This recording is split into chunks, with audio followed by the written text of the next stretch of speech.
যত বড় মানুষই হন না কেন, আপনি কি একটি চক্ষু বন্ধ করে চিন্তা করেন না? দুনিয়া থেকে কত মানুষ চলে গেল, সবাইকেই কিন্তু দামি কাপড় খুলে সাদা কাফন দিয়ে পেঁচায়া এরপরে মাটির তৈরি কবরের মধ্যে রেখে আসা হয়। আবার বর্ষাকালে তো মানুষ মারা গেলে আরেক চিত্র দেখবেন, কবর খুঁড়ে আর নিচ থেকে কি উঠে। আরে নরম বিছানা, দামি বিছানা ছাড়া ঘুম হইতো না, সেই কাদার মধ্যে পানির মধ্যেই কিন্তু ঘুমাইতে হবে। আর এই শীতকালে যদি আপনাকে কবরে দেওয়া হয়, এই মাটিতে যখন মানুষ রেখে আসবে, কবরটা বড় সাংঘাতিক জায়গা। একা থাকবেন, সাথী থাকবে না, বাতি থাকবে না, স্ত্রী নাই, সন্তান নাই, ছেলে মেয়ে নাই, কেউ নাই। যাদেরকে তো আদর দিয়েছেন, মহব্বত করেছেন, তারাই কিন্তু খাটিয়ায় বহন করে কবরে রেখে আসবে। মাঝে মাঝে কেউ মারা গেলে আপনি মাঝে মাঝে কবরে নেমে তারপর লাশ শোয়ায়েন, তাহলে দেখবেন হেদায়াতের নূর হয়তো অন্তরে আসতে পারে। আমি বহু মানুষকে কবরে শোয়াইছি, আর কবরে যখন রাখবেন কলিজাটা কিন্তু মুচুর দিয়ে উঠে। কি সাংঘাতিক জায়গা! ডানে বামে সব দিকে পিঁপড়া, পোকামাকড়। কবরে রেখে দেওয়ার পরে যখন উপরে বাঁশের ছাউনি দিয়ে দেওয়া হয়, তারপরে যখন আস্তে আস্তে মাটি দেওয়া শুরু হয়, কবরের অন্ধকার বাড়তে থাকে না কমতে থাকে। কবরটা কিন্তু বড় সাংঘাতিক জায়গা। ওই কবরকে ভয় করুন, মানুষের উপরে আর অবিচার করবেন না, জুলুম করবেন না। যদি আপনি জুলুম করেন, নবীজি বলেছেন ইত্তাকুজ জুলম, জুলুম থেকে বিরত হও, ফা ইন্নাজ জুলমা জুলুমাতুন ইয়াউমাল কিয়ামাহ।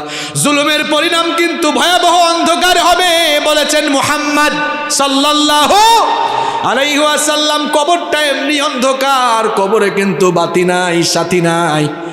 এই যে এখন রাতের বেলা যদি সবগুলো লাইট অপারেটর বন্ধ করে দেয়, এই জায়গাটাও কিন্তু অন্ধকার হয়ে যাবে। এই জায়গা কি আর অন্ধকার, কবর হলো তার চাইতে আরো বেশি অন্ধকার। ওই কবরে কোনো বাতি থাকবে না, সাথীও থাকবে না। আপনি যদি মানুষের উপর জুলুম করে যান, কবরটা কিন্তু আরো অন্ধকার হয়ে যাবে। কবরটা জাহান্নামের গর্তে পরিণত হয়ে যাবে। মানুষের মধ্যে ন্যায় বিচার করে যান, দেখবেন আপনার এই ন্যায় বিচার, নেক আমল কবরে আলো হয়ে যাবে। কবরটাকে আপনার জন্য জান্নাতের বাগান বানিয়ে দিবেন কে? আসতে বলবেন না, আরেকটু জোরে বলেন কে? এই জন্য আমরা মানুষের উপরে কখনো অবিচার করব, ন্যায়ের পথে চলবো, হক কথা বলবো। হক কথা এখন আমরা অনেক হুজুররাই বলতে পারি না। এক হুজুর চাকরি পাইছে নতুন মসজিদে, ঘটনা কি বলবো। এখন হুজুর খুব সুন্দর নোট করেছে, সুদের বিরুদ্ধে ওয়াজ করবে। সুদের বিরুদ্ধে ওয়াজ শুরু করছে, কিছুক্ষণ পর সভাপতি কাশি দিছে। হুজুর বুঝছে ওয়াজ কিন্তু কমন পড়ে গেছে, এখানে আর সুদের ওয়াজ হবে। শুরু করছে আবার সুদের ওয়াজ বদলাইয়া ঘুষের ওয়াজ। এবার সেক্রেটারি কাশি মারছে। হুজুর বুঝছে এই ওয়াজটাও কিন্তু কমন পড়ছে। এবার ঘুষের ওয়াজ বাদ দিয়া কয় আজকে চাঁদাবাজির ওয়াজ করবো, শুরু করছে চাঁদাবাজির ওয়াজ। কিছুক্ষণ পর কেশিয়ার বলে, এখানেও দেখি উহু উহু শুরু হয়েছে। এরকম কাশি শুরু হয়েছে। হুজুর বলে ওয়া আখির দাওয়ানা আলহামদুলিল্লাহি রাব্বিল। এরকম অনেকে মসজিদ কমিটির লোকের ভয়ে হক কথা বলেন, আছে? আরে ভাই, আপনি যদি কারো ভয়ে হক কথা বলতে না পারেন, ইমামতির মতো ওই সম্মানের জায়গায় ছেড়ে দিয়ে আপনি মাটি খেটে ভাত খান, এটা আপনার জন্য সম্মানের হবে। আর রাসূলুল্লাহর মিম্বরে বসেছেন, এখানে আপনি কাউকে পরোয়া করে নয়, হক কথা আপনাকে বলতেই হবে। হকের পক্ষে আপনাকে থাকতে হবে, ন্যায়ের পথে চলবেন, ন্যায় কথা বলবেন। এটাই হচ্ছে নবীজির চরিত্র। কষ্ট হচ্ছে আপনাদের? নাম্বার 5, আমার নবীর 5 নাম্বার চারিত্রিক গুণাবলী বলছি। আমার নবী ছিলেন একজন বিনয়ী মানুষ। তিনি কষ্ট পেয়েছেন কিন্তু জীবনে কাউকে কষ্ট দেন, দুঃখ পেয়েছেন কিন্তু কাউকে কখনো দুঃখ দেন। মানুষের সঙ্গে সুন্দর ভাষায় কথা বলতেন, সুন্দর আচরণ করতেন। এখন আমরা দেখা যায় কর্কশ ভাষায় মানুষের সঙ্গে কথা বলি, আঘাত দিয়ে কথা বলি, প্রতিবেশীর হক আমরা নষ্ট করি। নবীজি প্রতিবেশীর কাছ থেকে কষ্ট পেয়েছেন কিন্তু প্রতিবেশীকে কষ্ট দেন। আমরা এখন প্রতিবেশীর কথা বাদ দিলাম, আমরা সন্তান হয়ে নিজের মা বাবার উপরে অনেক সময় জুলুম করে বসি। অথচ আমার নবীর চরিত্রটা কেমন ছিল শুনেন। নবীজি তো জন্মের আগেই বাবা হারিয়েছেন, 6 বছর বয়সে মাকেও হারিয়ে ফেলেছেন। নবীজির দুধমা হালিমাতুস সাদিয়ার প্রতি নবীজির কত সম্মান ছিল শুনেন। নবীজি একবার সাহাবীদের সঙ্গে এক জায়গায় মাংস বন্টন করছেন, ঠিক সেই সময় একজন বৃদ্ধা মহিলা নবীজির দিকে আসতেছেন দেখে নবীজি ওই মহিলাকে রিসিভ করার জন্য এগিয়ে গেলেন। ওই মহিলা বসার জন্য এবার নবীজি তার শাল, তার চাদর মোবারক খুলে বিছিয়ে দিলেন। এই কাণ্ড দেখে সাহাবারা অবাক হয়ে গেলেন। এ কোন ব্যক্তি আসলো যার জন্য নবীজি নিজে তার চাদর মোবারক বিছায়া দিলেন। নবীজি কথোপকথন শেষ করে আসার পর সাহাবীরা জানতে চাইলেন, ওগো আল্লাহর নবী, বুঝলাম না কার সম্মানে নবীজি এগিয়ে গেলেন, আবার কার সম্মানে নবীজি তার চাদর মোবারক বসার জন্য বিছিয়ে দিলেন। নবীজি বললেন, সাহাবীরা, যার জন্য এগিয়ে গেলাম আর যার জন্য চাদর বিছিয়ে দিলাম সে দুনিয়ার সাধারণ কোনো মানুষ নয়। আমি তো দুনিয়াতে আসার পরে আমার মায়ের কোলে কাকে চড়ে বড় হওয়ার কিসমত বেশি দিন হয় নাই। যেই মহিলার কোলে কাকে চড়ে আর যেই মহিলার দুধ পান করে আমি বেড়ে উঠেছি, ইনি হচ্ছেন আমার দুধমা হালিমাতুস সাদিয়া। সুবহানাল্লাহ। তো নবীজি তার দুধ মায়ের সাথে এমন সম্মানজনক আচরণ করেছেন, আর আপনি আপনার আপন মায়ের খোঁজ খবর নেন না। ছোট্টবেলার সেই কাহিনী ভুলে গিয়েছেন আপনি। আপনার যখন সামান্য একটু জ্বর হতো, আপনার মা আপনার বাবাকে জানাতো, আপনার ছেলের জ্বর হয়েছে, তাড়াতাড়ি হসপিটালে নিয়ে যান। আরে আপনার বাবা টাকা পয়সা না থাকলেও মানুষের কাছ থেকে ধার করে এনে আপনার চিকিৎসা কিন্তু ঠিক মতো করিয়েছে। আপনি এই অবস্থা ভুলে গিয়েছেন। আজ আপনার বাবা বুড়া মানুষ, অসুস্থ অবস্থায় বিছানায় পড়ে আছে, আপনি ঠিক মতো চিকিৎসা করান না। আপনার মা বুড়ি মানুষ, অসুস্থ, চিকিৎসা করান না। ছোটবেলার সব কথা আপনি ভুলে গিয়েছেন, এমন মুখ খারাপ হয়েছেন। নবীজি বলেছেন, মা বাবার সঙ্গে খেদমত, মা বাবার সঙ্গে উত্তম আচরণ করো, তাদের খেদমত করো। মা বাবার সন্তুষ্টিতে আল্লাহ সন্তুষ্ট, মা বাবার অসন্তুষ্টিতে অসন্তুষ্ট কে? নবীজি বলেছেন, হুমা জান্নাতুকা হুমা নারুকা। এই মা বাবা তোমার জন্য জান্নাত, আবার মা বাবা তোমার জন্য জাহান্নাম। খবরদার আমার যুবক ভাইরা, মা বাবাকে কখনো কষ্ট দিও না। রাগ করে, গলা মোটা করে, চিরকি দিয়ে কথা বলো না। বরং আল্লাহ বলছেন, ওয়াকুল লাহুমা কওলান কারীমা। তোমার মা বাবার সাথে সম্মানজনক ভাষায়, ভদ্র ভাষায়, বিনয়ের সঙ্গে কথা বলো। আদেশটা কার? মা বাবার সঙ্গে ভাষা নরম করে, কণ্ঠ নরম করে কথা বলবেন। চোখ মোটা করে কথা বলবেন না, মাথা নিচু করে সুন্দর করে কথা বলবেন, ভদ্র ভাষায় কথা বলবেন।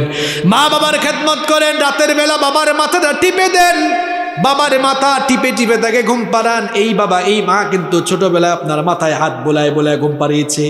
এখন বাবা বৃদ্ধ মানুষ, বুড়া মানুষ, হাত পাটা একটু টিপে দেন, মাথা টিপে দেন, ঘুম পাড়ান।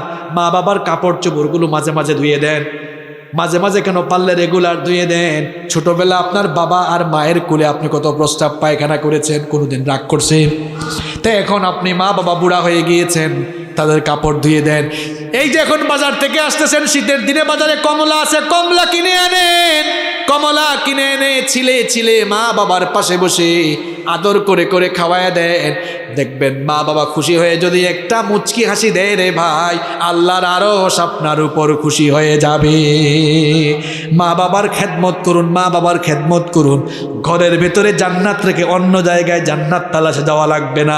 নবীজি বলেছেন, তোমার মায়ের পায়ের তলায় আমি তোমার জন্য জান্নাত রেখেছি। সুবহানাল্লাহ। মা বাবা হলো, যুবক ভাইরা শোনো, মা বাবা হলো তোমার জন্য সবচেয়ে বড় পীর। এর চাইতে বড় পীর তোমার জন্য আর নাই। তুমি যে পিসাবের কাছে মুরিদ হইছ, ওই পিসাবের দোয়া তোমার জন্য কবুল হইতেও পারে, নাও হইতে পারে, 50-50। কিন্তু তিনজন দোয়া করলে আল্লাহ ফিরাইয়া দেন না। এক নাম্বার হচ্ছে মুসাফির, মুসাফিরের দোয়া ফিরাইয়া দেন না কে? দুই নাম্বার হচ্ছে মজলুম, মজলুমের দোয়াও ফিরাইয়া দেন না কে? 3 নাম্বার মা বাপরে খুশি করেন। মা বাপ যদি খুশি হয়ে একটা দিন হাত তুলে দেয়, দুনিয়া আখিরাত আপনার উজালা হয়ে যাবে। সন্তানের জন্য মা বাপ যখন আল্লাহর কাছে হাত তুলে, ওই হাত আল্লাহ খালি হাতে ফিরাইয়া দেন না। দুনিয়ায় সম্মান চান, আখিরাতে নাজাত চান, মা বাবার খেদমত করেন, মা বাবার খেদমত করেন, মা বাবার খেদমত করেন। তাদের চেয়ে বড় ওলি আপনার জন্য আর কেউ নাই, ঠিক কি না? পৃথিবীর যে কোনো দেশের, যে কোনো প্রান্তের, যে কোনো জায়গার মানুষই আপনি হন না কেন, নবীজিকে যদি আপনি ভালো না বাসেন, অনুসরণ অনুকরণ না করেন, নবীজিকে যদি আপনার জীবনে আপনি পরিপূর্ণভাবে মেনে না চলেন, দুনিয়াও যাবে, আখিরাতও যাবে। এই জন্য রব্বুল আলামিন কোরআনে কারীমে বললেন, কুল আতিউল্লাহ ওয়ার রাসূল ফাইন তাওয়াল্লাউ ফাইন্নাল্লাহা লা ইউহিব্বুল কাফিরিন। আল্লাহ তাআলা বললেন, ওগো নবী, আপনি বলে দিন, দুনিয়ার মানুষদেরকে আপনি জানিয়ে দিন, তারা যেন আমি আল্লাহর আর আপনার আনুগত্য করে আমাকে এবং আপনাকে যেন মেনে চলে। যারা আমি আল্লাহ এবং আপনার আনুগত্য করবে না, তারা যেন জেনে রাখে আল্লাহ কোনো অস্বীকারী সম্প্রদায়কে পছন্দ করেন না। যারা আপনাকে মানবে না, দুনিয়া বরবাদ হবে, আখিরাত বরবাদ হয়ে যাবে। বরং যারা আমি আল্লাহর রহমত চায়, আমি আল্লাহর কাছ থেকে যারা মাগফিরাত চায়, তাদের জন্য করণীয় হলো আপনাকে ভালোবাসা এবং আপনার অনুসরণ আর অনুকরণ করা। এই জন্য রব্বুল আলামিন কোরআনুল কারীমের 3 নম্বর সূরা আলে ইমরানের 31 নম্বর আয়াতের মধ্যে বললেন, কুল ইন কুনতুম তুহিব্বুনাল্লাহ ফাত্তাবিউনি ইউহিব্বুকুমুল্লাহু ওয়া ইয়াগফির লাকুম যুনুবাকুম ওয়াল্লাহু গফুরুর রহিম। আল্লাহ তাআলা বললেন, ওগো নবী, আপনি বলে দিন, তোমরা যদি আল্লাহকে ভালোবাসতে চাও, ফাত্তাবিউনি, তাহলে আমাকে অনুসরণ করো, আমাকে অনুকরণ করো, আমাকে ফলো করো। যদি আমাকে অনুসরণ করো, অনুকরণ করো, আমাকে যদি ফলো করো, আল্লাহকে ভালোবাসা লাগবে না, ইউহিব্বুকুমুল্লাহ, আল্লাহ তাআলা নিজেই তোমাদেরকে ভালোবাসবেন। আর আল্লাহ যখন আপনাদেরকে ভালোবাসবেন, তখন জীবনের সব গুনাহগুলো যিনি মাফ করে দিবেন, তিনি কে?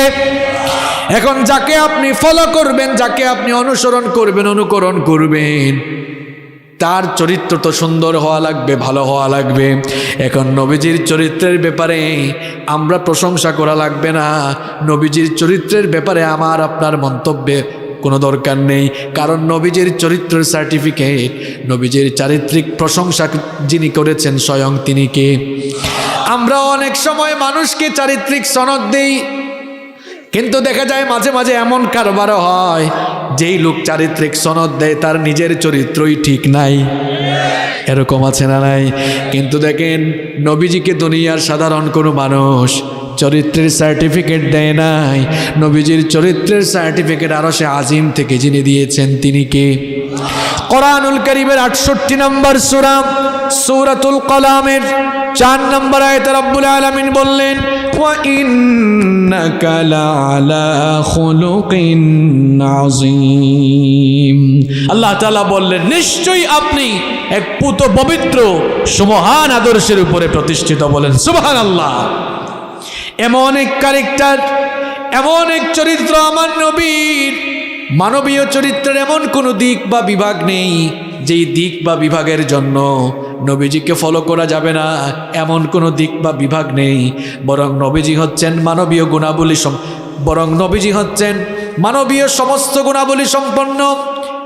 মানুষের জীবন পরিচালনার সকল দিক এবং বিভাগের জন্য তিনি হচ্ছেন অনুসরণীয় এবং অনুকরণীয় আদর্শ। এই জন্য রব্বুল আলামিন কোরআনুল কারীমের 33 নম্বর সূরাতুল আহজাবের 21 নম্বর আয়াতে বললেন, লাকাদ কানা লাকুম ফি রাসূলিল্লাহি উসওয়াতুন হাসানাতুন লিমান কানা ইয়ারজুল্লাহা ওয়াল ইয়াওমাল আখিরা ওয়া যাকারাল্লাহা কাসীরা। আল্লাহ তাআলা বলছেন, তোমাদের মধ্যে যারা আল্লাহ আর আখিরাতকে পাওয়ার আশা রাখে, তাদের জন্য আমার নবীর জীবনের ভেতরেই রয়েছে সর্বোত্তম আদর্শের নমুনা। সুবহানাল্লাহ। তিনি হচ্ছেন মানুষের সকল দিক এবং বিভাগের জন্য একমাত্র অনুসরণীয় এবং অনুকরণীয় আদর্শ। বলেন সুবহানাল্লাহ। নবী করিম সাল্লাল্লাহু আলাইহি ওয়াসাল্লামের জীবন সমুদ্র নিয়ে আলোচনা করে দুনিয়ার কোনো মানুষ শেষ করতে পারবে না। ১৫০০ বছর আগ থেকেই নবীজির জীবনী নিয়ে আলোচনা হচ্ছে, চলতেছে, চলবে, শেষ হয়ে গিয়েছে, শেষ হবে না। কারণ নবী করিম সাল্লাল্লাহু আলাইহি ওয়াসাল্লামের জীবনী এত হলো এক মহাসমুদ্র। এই মহাসমুদ্রের অতল তলদেশে অবগাহন করা দুনিয়ার কারো দ্বারা সম্ভব নয়। এজন্য নবী করিম সাল্লাল্লাহু আলাইহি ওয়াসাল্লামের গোটা জীবনী নিয়ে এখানে এই ক্ষুদ্র সময়ে স্বল্প সময়ে আলোচনা করা সম্ভব নয়। কিন্তু আমার প্রিয় ভাইয়েরা, এটা যেহেতু কোরআনের মাহফিল আর কোরআন নাজিল হয়েছে নবীজির উপরে, অন্তত নবীজির কিছু চারিত্রিক গুণাবলী যদি আমরা জানতে পারি, যেগুলো আমাদের ব্যক্তি পরিবার সমাজ জীবনে কাজে লাগবে, এগুলো যদি অন্তত আমরা স্বল্প সময়ে জানতে পারি, আমার মনে হয় যে মাহফিলের আয়োজন সফল এবং সার্থক হবে এবং আমাদের এখানে আসা বসা উভয়টি সার্থক হবে, সফল হবে ইনশাআল্লাহ। তাহলে আজ আমরা নবী করিম সাল্লাল্লাহু আলাইহি ওয়াসাল্লামের জীবন সমুদ্র থেকে তার চারিত্রিক মাধুর্যতা থেকে আমরা আজ মাত্র 10টি গুণাবলী, নবীজির 10টি চারিত্রিক গুণাবলীর ব্যাপারে জানব। এমন 10টি চারিত্রিক গুণাবলীর ব্যাপারে জানব, এমন সুন্দর সুন্দর 10টি চারিত্রিক গুণাবলী আপনাদের সামনে তুলে ধরব, যেগুলো আমাদের ব্যক্তি পরিবার এবং সমাজ জীবন সুন্দরকরণে, আমাদের ব্যক্তি পরিবার সমাজ এগুলোকে সুন্দর করে সাজাবার কাজে লাগবে ইনশাআল্লাহ। তাহলে আজকে আমরা নবীজির কয়টা চারিত্রিক গুণাবলী নিয়ে আলোচনা করব? একটু পুরুষ মানুষের মতো আওয়াজ দিয়ে বলেন, কয়টা? করে বলেন 10টা। আলোচনা কিন্তু শুরু হয়ে গিয়েছে, মনে রাখতে হবে আপনাদের, শেষ পর্যন্ত মুখস্থ করতে পারবেন তো পয়েন্টগুলো ইনশাআল্লাহ। ইনশাআল্লাহ শুরু হয়ে গেল। নাম্বার 1, 1 নাম্বার, আমার নবী ছিলেন সর্বশ্রেষ্ঠ লজ্জাশীল নবী। সুবহানাল্লাহ পড়েন। পৃথিবীতে বিশ্ব মানবতার হেদায়েতের জন্য যত নবী রাসূল রব্বুল আলামিন পাঠিয়েছেন, সমস্ত নবী এবং রাসূলকে আল্লাহ তাআলা লজ্জাশীল বানিয়েছেন। আর সবচাইতে বেশি লজ্জাশীল যাকে আল্লাহ বানিয়েছেন তিনি হচ্ছেন আমাদের নবী মুহাম্মদ সাল্লাল্লাহু আলাইহি ওয়াসাল্লাম। আমাদের নবী কত লজ্জাশীল ছিলেন দেখেন। বুখারীর বর্ণনা, মুসলিম শরীফের বর্ণনা, আবু সাঈদ আল খুদরি রাদিয়াল্লাহু আনহু হাদিসটি বর্ণনা করেছেন। তিনি বলেছেন, কানা রাসূলুল্লাহ সাল্লাল্লাহু আলাইহি ওয়াসাল্লাম আশাদ্দ হায়াআম মিনাল আযরা'i ফি খিদরিহা। তিনি বলছেন নবী করিম সাল্লাল্লাহু আলাইহি ওয়াসাল্লাম এমন লজ্জাশীল ছিলেন, ঘরে থাকা কুমারী নারীর চাইতেও নবীজি আরো বেশি লজ্জাশীল ছিলেন। আরো আসতে বলেন সুবহানাল্লাহ। আপনি মনে করতে পারেন হুজুর আজকে লজ্জাশীলতার পয়েন্ট দিয়ে ওয়াজ শুরু করলো কেন শুরু করেছি একটু পরেই আপনি বুঝবেন। তার আগে আপনি ভালো করে শোনেন আমার আপনার নবী কেমন লজ্জাশীল ছিলেন। প্রথম হাদিস শোনালাম, ঘরে থাকা কুমারী নারীর চাইতেও লজ্জাশীল ছিলেন মুহাম্মদ সাল্লাল্লাহু আলাইহি ওয়াসাল্লাম। আবার আমার আপনার নবী ছোটবেলা থেকেই কত লজ্জাশীল ছিলেন শুনেন। নবীজির দুধমা হালিমাতুস সাদিয়া বলছেন, স্বাভাবিক অবস্থায় বাচ্চা শিশুরা ক্ষুধা পেলে কান্না করে, কিন্তু শিশু মুহাম্মদুর রাসূলুল্লাহ সাল্লাল্লাহু আলাইহি ওয়াসাল্লাম আমার কাছে যতদিন ছিলেন, আমার কাছে থেকে যতদিন তিনি দুগ্ধ পান করেছিলেন, ক্ষুধার যন্ত্রণায় তাকে কোনোদিন আমি কান্না করতে দেখি নাই। বরং যখনই তার সতর মুবারক থেকে কাপড় সরে যেত তখন তিনি কান্না করতেন। আবার আমি যখন গিয়ে সতরটা ঢেকে দিতাম সঙ্গে সঙ্গেই তিনি কান্না বন্ধ করে দিতেন। আমার আপনার নবী কত লজ্জাশীল শুনেন। আরেকটি হাদিস শুনেন, জাবের বিন আব্দুল্লাহ রাদিয়াল্লাহু আনহু বলেছেন, নবী করিম সাল্লাল্লাহু আলাইহি ওয়াসাল্লাম নবুয়ত পাওয়ার আগে কাবা ঘর রিকনস্ট্রাকশনের কাজে অংশ নিয়েছিলেন। কাবা ঘর পুনর্নির্মাণের কাজে তিনি পার্টিসিপেট করেছিলেন। সেই সময় নবীজির সঙ্গে নবীজির চাচা আব্বাস রাদিয়াল্লাহু আনহু পাথর ভাঙছিলেন, আর নবীজি পাথর কাঁধে বহন করে এগিয়ে যাচ্ছিলেন। নবীজির চাচা আব্বাস রাদিয়াল্লাহু আনহু বললেন, ভাতিজা, এই যে তুমি পাথর কাঁধের মধ্যে নিয়েছো, এই ধুলাবালিগুলো তোমার শরীরে লেগে শরীরটা ময়লা হয়ে যাবে। আর তুমি যে কাঁধের মধ্যে পাথর নিয়েছো, পাথরের দাগ তোমার কাঁধে পড়ে যেতে পারে। বাবারে, এক কাজ করো, তহবনটা লুঙ্গিটা খুলে কাঁধে রাখো, তারপরে যদি তুমি পাথর বহন করো তাহলে তোমার গায়ে কোনো বালি পড়বে না এবং তোমার কাঁধের মধ্যেও কোনো দাগ পড়বে না। এই কথা শোনা মাত্রই নবীজি বললেন, চাচা গো, কি করে আমি আমার তহবত খুলবো? আমি যদি আমার তহবত খুলে ফেলি তাহলে তো আমার সতর প্রকাশিত হয়ে যাবে, আমার তো লজ্জা লাগবে, শরম লাগবে। আল্লাহর কসম আমি এই কাজ কখনো করতে পারবো না। আব্বাস রাদিয়াল্লাহু আনহু তার ভাতিজা আমাদের নবী মুহাম্মদুর রাসূলুল্লাহ পড়েন সাল্লাল্লাহু আলাইহি ওয়াসাল্লামের প্রতি দয়া পরবেশ হয়ে তিনি যখনই তহবতটা খুলতে যাবেন, নবীজির সঙ্গে সঙ্গে বেহুশ হয়ে গেলেন। যখন তার হুঁশ ফিরে আসলো, হুঁশ ফেরা মাত্রই নবীজি বললেন, আমার তহবত কোথায়, তহবত কোথায়? যখন দেখলেন তার তহবত ঠিকঠাক আছে, তখন তিনি স্থির থাকলেন। এই ছিল আমার আপনার নবীর লজ্জাশীলতা। আপনি বলবেন, হুজুর আজকে ওয়াজ শুরু করলেন লজ্জা শরম দিয়া কেন? এর কারণ হলো আল হায়া শুবাতুম মিনাল ঈমান। লজ্জাশীলতা হচ্ছে ঈমানের অংশ। যার মধ্যে লজ্জা নাই তার মধ্যে ঈমান নাই। আমার আপনার নবী, বিশ্ব নবী মুহাম্মদুর রাসূলুল্লাহ পড়েন সাল্লাল্লাহু আলাইহি ওয়াসাল্লাম, যেই নবী ছোট কাল থেকে লজ্জাশীল ছিলেন, সেই নবীর উম্মতগুলো পুরুষ হোক নারী হোক হায়া শরম ছেড়ে দিয়ে আজ কেমন বেহায়া হয়েছে দেখেন। সেই নবীর উম্মতের পুরুষগুলো আজ কেমন বেহায়া হয়েছে দেখেন। সতর নামাইতে নামাইতে, লুঙ্গি প্যান্ট পায়জামা নামাতে নামাতে টাকনুর নিচে, জুতার নিচে নিয়ে ফেলেছে। অবশ্য এই কাজ কারবার কক্সবাজারে নাই। ভালো করে এই হাদিসটি শুনুন।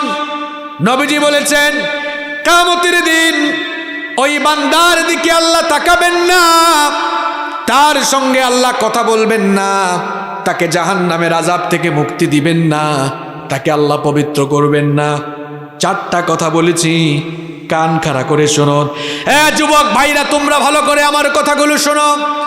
নবীজি বলেছেন, কিয়ামতের দিন ওই লোকটার দিকে আল্লাহ তাকাবেন না, তার সঙ্গে আল্লাহ কথা বলবেন না, তাকে আল্লাহ পবিত্র করবেন না, তাকে আল্লাহ জাহান্নামের আগুন থেকে বাঁচাবেন না, রেহাই দিবেন না। সাহাবীরা বললেন, নবী গো, কার ব্যাপারে আপনি এমন ভয়ঙ্কর কথা বললেন? নবীজি বললেন, যেই পুরুষ তার টাকনুর নিচে কাপড় ঝুলায়। এজন্য আমার বাবাদেরকে বলবো, আমার যুবক ভাইদেরকে বলবো, লুঙ্গি যখন আমরা পরবো, প্যান্ট যখন পরবো, পায়জামা যখন পরবো, টাকনুর উপরে পরবো নাকি আমরা নিচে পরবো? যুবকরা কই, হুজুর টাকনুর উপরে উঠাবো কেমনে? দেখতে তো খ্যাত খ্যাত আনস্মার্ট লাগে। এই যে আমরা জুব্বা পরি, আমার জুব্বা কিন্তু টাকনুর উপরে, পায়জামাও কিন্তু টাকনুর উপরে। দেশ বিদেশে ঘুরি, কোনো মানুষ কখনো বলে না একটা আনস্মার্ট খ্যাত, কোনোদিনও বলে বলে বলে কেউ? মনে রাখবেন, নবীর সুন্নাত মানার ভেতরে স্মার্টনেস আছে, ঠিক কিনা বলেন? এই জন্য আমার যুবক ভাইগুলোকে বলবো, প্যান্টটা টাকনুর উপর উঠায় পড়ো, লুঙ্গিটা টাকনুর উপরে উঠাও, পায়জামাটা টাকনুর উপরে উঠাও। আর যুবকগুলো হায়া চরম কেমনে ছেড়ে দিল দেখেন। যুবকগুলো দেখা যায় কেউ কেউ তো আছে জুতার নিচে কাপড় একেবারে নিয়ে গিয়েছে, কেউ আবার উঠাইতে উঠাইতে এরপরে হাঁটুর উপর উঠাই ফেলছে, হাফ প্যান্ট পরে হাঁটে। এই রকম বেহায়া বেশরম যুবক এই এলাকায় নাই? কি বাবার হাঁটুর উপর কাপড় উঠে গেল কেন? আমার যুবক ভাইদেরকে বলবো, আমার আপনার নবী এমন ছিলেন না। হায়া শরম একটু নিজের মধ্যে পয়দা করো, নিজের কাপড় চোপড় ঠিকঠাক করো। কারণ আল হায়া শুবাতুম মিনাল ঈমান, লজ্জাশীলতা ঈমানের অংশ। লজ্জা শরম ছেড়ে দিও না। লজ্জা শরম ছেড়ে দিয়ে এখন তো মেয়েদের পেছনে পেছনে ঘোরো। মেয়েদের পেছনে পেছনে ঘোরা এটা ইসলামের তরিকা নয়, নবীদের তরিকা নয়। ঘটনাটা একটা মনে পড়ছে, আমি কি বলবো, সব নবীরাই লজ্জাশীল ছিলেন। তুমি যে এখন মেয়েদের পেছনে পেছনে ঘোরো। এবার শোনো, খুব সুন্দর একটা ঘটনা যুবক তোমাকে শোনাই। মুসা নবীর নাম আমরা জানি কি জানি না? এটা নরম নবী না গরম নবী? ফেরাউনের বংশের একটাকে এক থাপ্পড় দিয়ে দুনিয়া থেকে বিদায় করে দিলেন। এখন ফেরাউন যখন মুসা আলাইহিস সালামকে ধরার জন্য অর্ডার দিল, আল্লাহ তাআলা মুসা আলাইহিস সালামকে বললেন, ও মুসা, মিশর থেকে তুমি এখন হিজরত করো। সাইয়েদনা মুসা আলাইহিস সালাম মিশর থেকে হিজরত শুরু করলেন। দৌড়াতে দৌড়াতে পথ চলতে চলতে তিনি মাদায়েনের একটা কুয়ার কাছে চলে গেলেন। শুনতেছেন আপনারা? মাদায়েনের একটা কুয়ার কাছে গেলেন। মাদায়েনের কুয়ার কাছে গিয়ে দেখলেন কিছু লোক তাদের পশুকে পানি পান করাচ্ছে, আর অদূরে দুইটা নারী দুইটা মেয়ে পশুর পাল নিয়ে তারা অসহায়ের মতো দাঁড়িয়ে আছে। এদেরকে দেখে তার মনে দয়া হলো, গিয়ে বললেন, সবাই তো দেখি পশুকে পানি পান করায়, তোমরা এখানে দাঁড়িয়ে আছো কেন? তারা বলল, আমাদের গায়ে তো এত শক্তি নাই, এত ভিড় ঠেলে আমাদের পশুগুলোকে আমরা পানি পান করাতে পারি না। এই জন্য এরা যখন পশুগুলোকে পানি পান করিয়ে চলে যায়, আমরা তারপরে সবার শেষে গিয়ে আমাদের পশুগুলোকে পানি পান করাই। সাইয়েদনা মূসা আলাইহিস সালাম মনে মনে চিন্তা করলেন, দুইটা মেয়ে যদি তারা তাড়াতাড়ি তাদের পশুগুলোকে পানি পান করাতে পারে, তাড়াতাড়ি তারা বাড়ি যেতে পারবে। তিনি বললেন, অসুবিধা নাই, তোমরা দাঁড়াও, আমি তোমাদেরকে সহযোগিতা করছি। মূসা নবীর গায়ে শক্তি কম না বেশি? কেমন শক্তি আপনি বুঝেন না, এক থাপ্পড়েই শেষ। ওই নবী আবার সবাইকে ঠেলে এবার পশুর পালকে পানি পান করালেন। এবার ওই দুই মেয়ে তাড়াতাড়ি বাড়ি ফিরে গেল। দুই মেয়েও ছিল শুআইব আলাইহিস সালাম, তিনিও পয়গাম্বর। শুআইব আলাইহিস সালামের দুই মেয়ে। শুআইব আলাইহিস সালাম বয়সের ভারে নজ্জ হয়ে গিয়েছিলেন। জিজ্ঞেস করলেন, কি ব্যাপার মেয়েরা, প্রত্যেক দিন তো বাড়িতে দেরি করে আসো, আজ কেন এত তাড়াতাড়ি ফিরলে? মেয়েরা ঘটনা শোনারা বলল, এক যুবক কোন জায়গা থেকে জানিয়ে আসছে, আমাদেরকে সহযোগিতা করেছে। যুবকটা বড়, এই যুবকটা আমাদেরকে সহযোগিতা করার কারণে আজকে তাড়াতাড়ি বাড়িতে ফিরতে পেরেছি। শুআইব আলাইহিস সালাম মেয়েদেরকে বললেন, যেহেতু সে তোমাদেরকে সহযোগিতা করেছে, তাকে ডেকে নিয়ে আসো, আমি তাকে পুরস্কৃত করতে চাই। এবার এক মেয়ে চলে গেল। শুআইব আলাইহিস সালামের কথা অনুযায়ী মেয়ে চলে গেল, গিয়ে দেখলো মূসা আলাইহিস সালাম একটি গাছের নিচে বিশ্রাম করছেন। মেয়ে গিয়ে বলল, আমাদের বাবা আপনাকে ডেকেছেন, তিনি আপনাকে পুরস্কৃত করতে চান। মূসা আলাইহিস সালাম এবার বললেন, ঠিক আছে আমি যাব, তবে তুমি আমার সামনে হাঁটবা না। যুবক ভালো করে শোনো, মূসা নবী বললেন, তুমি আমার সামনে হাঁটবা না, পেছনে হাঁটো। কারণ একজন যুবকের সামনে মেয়ে হাঁটলে, বলেন তো দেখি, মেয়ের প্রতি যুবকের আসক্তি কাজ করতে পারে কিনা? এজন্য মূসা নবী দেখেন নবীদের চরিত্র কত পুত পবিত্র, কত সুন্দর। মূসা নবী বললেন, তুমি পেছনে হাঁটো, পেছন থেকে আমাকে রাস্তা বলে দাও, আমি হাঁটতে থাকবো, তুমি আমার পেছনে পেছনে হাঁটবা। মূসা আলাইহিস সালাম এবার শুআইব আলাইহিস সালামের বাড়িতে চলে গেলেন। শুআইব আলাইহিস সালাম মেহমানদারি করলেন। এমন সময় মেয়েরা বলল, আব্বু, বাবা, আমাদের ঘরে তো কোনো কর্মচারী নাই, এই লোকটাকে কর্মচারী হিসাবে রাখতে পারেন, কারণ এই লোকটা শক্তিশালী এবং আমানতদার। শুআইব আলাইহিস সালাম তিনিও তো নবী, বুদ্ধিমান এবং বিচক্ষণ নবী। তিনি এবার মেয়েদেরকে বলেন, এই যুবক যে শক্তিশালী এবং আমানতদার, এটা তোমরা জানো কেমনে? তখন মেয়েরা বলল, আমানতদার এটা বুঝেছি এইভাবে, যখন তাকে ডেকে আনতে গিয়েছি তখন আমাদেরকে বলেছে, পেছনে হাঁটো, সামনে যেও না। এমন চরিত্র, এটা কোনো সাধারণ মানুষের চরিত্র হতে পারে না। নিঃসন্দেহে এটা অত্যন্ত আমানতদার লোক। আর শক্তিশালী এই জন্য বলেছি, যেই কুয়া থেকে পানি উঠাতে কয়েকজন যুবকের দরকার হয়, এই লোকটা দেখেছি ওই কুয়ার সেই বালতিটা একা টেনে তুলেছে, কুয়ার উপরের ঢাকনাটাও একা ধাক্কা দিয়ে সরিয়ে দিয়েছে। শক্তি কম না বেশি? আর একটু জোরে বলেন, শক্তি কম না বেশি? মূসা আলাইহিস সালামকে এবার শুআইব আলাইহিস সালাম বললেন, ঠিক আছে, আমার বাড়িতেই থাকো, আমার বাড়িতেই থাকো। আর আমানতদারিতা দেখে তিনি এবার তার মেয়েকে তার কাছে বিয়েরও প্রস্তাব দিয়ে দিলেন। সুবহানাল্লাহ পড়েন। ঘটনা কেন শোনালাম? শোনাবার উদ্দেশ্য হলো, যুবক দেখো, মেয়েদের পেছনে পেছনে যে হাঁটো, এটা ইসলামের তরিকা? মেয়েদেরকে রাস্তায় নিরাপদে চলতে দাও, সামর্থ্য থাকলে তাড়াতাড়ি বিয়ে করে ফেলো, নিজের চরিত্র নষ্ট করো না, নিজের ক্যারিয়ারটাকে ধ্বংসের দিকে ঠেলে দিও না, নিজের চরিত্র গঠন করো সাইয়েদনা ইউসুফ আলাইহিস সালামের মতো, যাকে আল্লাহ তাআলা এই দুনিয়ার অর্ধেক রূপ সৌন্দর্য দিয়েছিলেন, যাকে দেখে মিশরের সেই যুগের সুন্দরী নারীরা ফল কাটতে গিয়ে নিজেদের আঙ্গুলগুলো কেটে ফেলে দিয়েছিল। আল্লাহু আকবার। তিনি যে ঘরে থাকতেন, সেই ঘরের মহিলা জুলাইখা ইউসুফ আলাইহিস সালামকে দিনের পর দিন তার চোখের সামনে দেখে তার প্রতি আসক্ত বেড়ে গেল। আসক্তি বেড়ে যাওয়ার পর একদিন তার দাসীর মাধ্যমে নির্জনে একেবারে খাস কামরায় আমন্ত্রণ জানালো। আমন্ত্রণ জানিয়ে সাইয়েদনা ইউসুফ আলাইহিস সালামকে কুপ্রস্তাব দিল। সাইয়েদনা ইউসুফ আলাইহিস সালাম সেই কুপ্রস্তাব রিজেক্ট করলেন। প্রত্যাখ্যান করে তিনি তখন কেবলমাত্র আল্লাহকে ভয় করে আল্লাহর নাম নিয়ে তালাবদ্ধ দরজার দিকে যখন দৌড় দিলেন, আল্লাহ তাআলা তার উপর খুশি হয়ে গিয়ে তালাবদ্ধ সবগুলো দরজা খুলে দিলেন। এজন্য যুবক ভাইয়েরা চরিত্র হওয়া লাগবে এমন, সামনে দিয়ে মেয়েরা হেঁটে যাবে, আমরা আমাদের চক্ষুকে নিম্নগামী করে দিব, তখন কার ভয়ে? আসতে বললে হবে না, জোরে বলতে হবে, কার ভয়ে? এই বয়সে যদি নিজের চরিত্রের হেফাজত করতে পারে যুবক, বুখারীর হাদিস শোনাচ্ছি, নবীজি বলেছেন মাইয়াতমাল্লি মা বাইনা লাহিয়াইহি ওয়া রিজলাইহি আতমানু লাহুল জান্নাহ।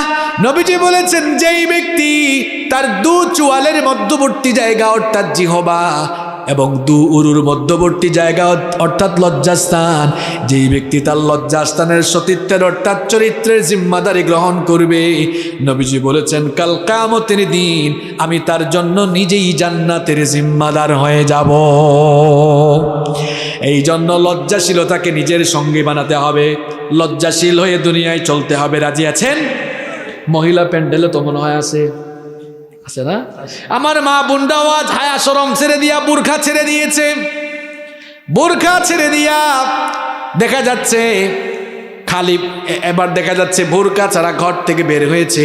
পর্দার এই বিধানটা মোল্লার না আল্লাহর? আসতে বললে হবে না, পর্দার বিধানটা মোল্লার দেওয়া না আল্লাহর দেওয়া। আল্লাহ বলেছেন নারীরা বোরখা পরিধান করে এমন একটা ওড়না গায়ে দিবে যা তার চেহারাকে আবৃত করে দিয়ে বক্ষদেশ পর্যন্ত আবৃত করে দিবে।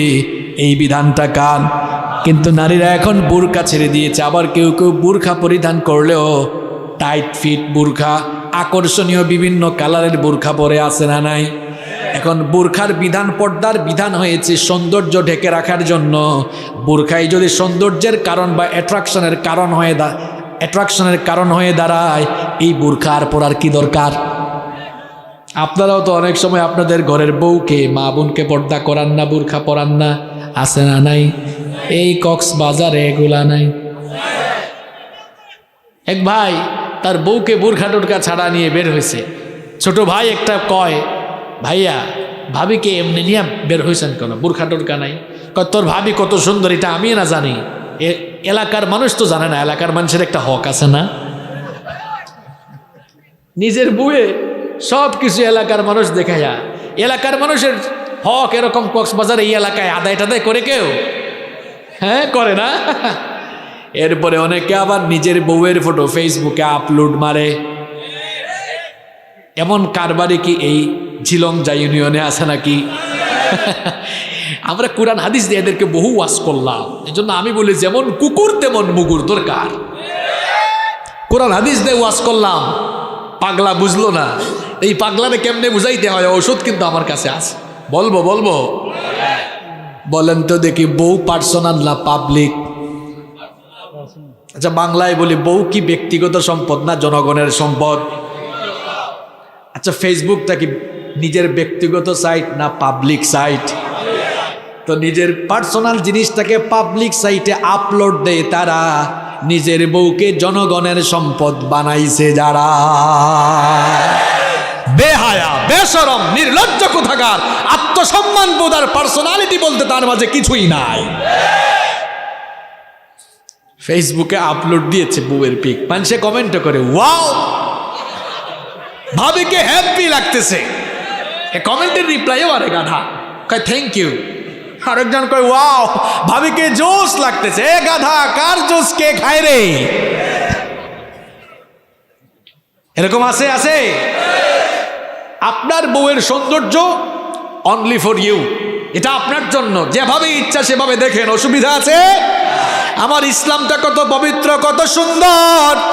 বিয়ের আগে একটা বেগানা নারীর দিকে তাকালে গুনাহ হয়, কিন্তু দেখেন বিয়ের পরে নিজের বউয়ের দিকে ভালোবাসার নজরে, মহব্বতের নজরে যতবার তাকাবেন, যতবার তাকে ছুবেন, যত বেশি ভালোবাসবেন, আমল নামায় তত বেশি নেকি দেন কে।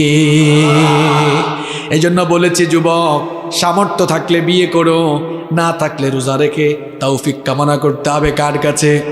তাহলে হায়া শরম আমাদের ব্যক্তি জীবনে, পারিবারিক জীবনে থাকবে নাকি থাকবে না? নাম্বার 2 নাম্বার হচ্ছে আমার আপনার নবী ছিলেন সত্যবাদী। পয়েন্ট কি মনে থাকবে? 1 নম্বর কি বলছি? লজ্জাশীল হবেন তো সবাই।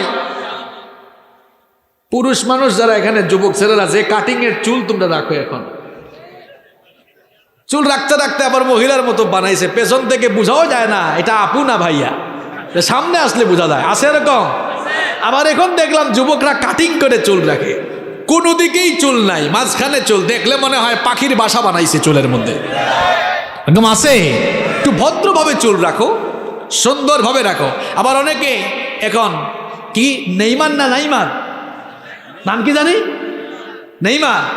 নেইমার কাটিং, মাসি কাটিং, মাসি না মেসি, মেসি, এইসব কাটিং চুল রাখে। আবার অনেকে দেখলাম চুল রেখে এরকম মানে কি বলে ভেড়ার মতো কি জানি আবার লাগায়, মানে চুলগুলো কেমন করে ফেলে। অনেকে আবার এদিকে টান মারে, ওইদিকে টান মারে, এমন কাটিং মনে এই অঞ্চলে নাই। কিরে এত বেহায়া হইছ কেন? এটা কোন জাতের চুল রাখো?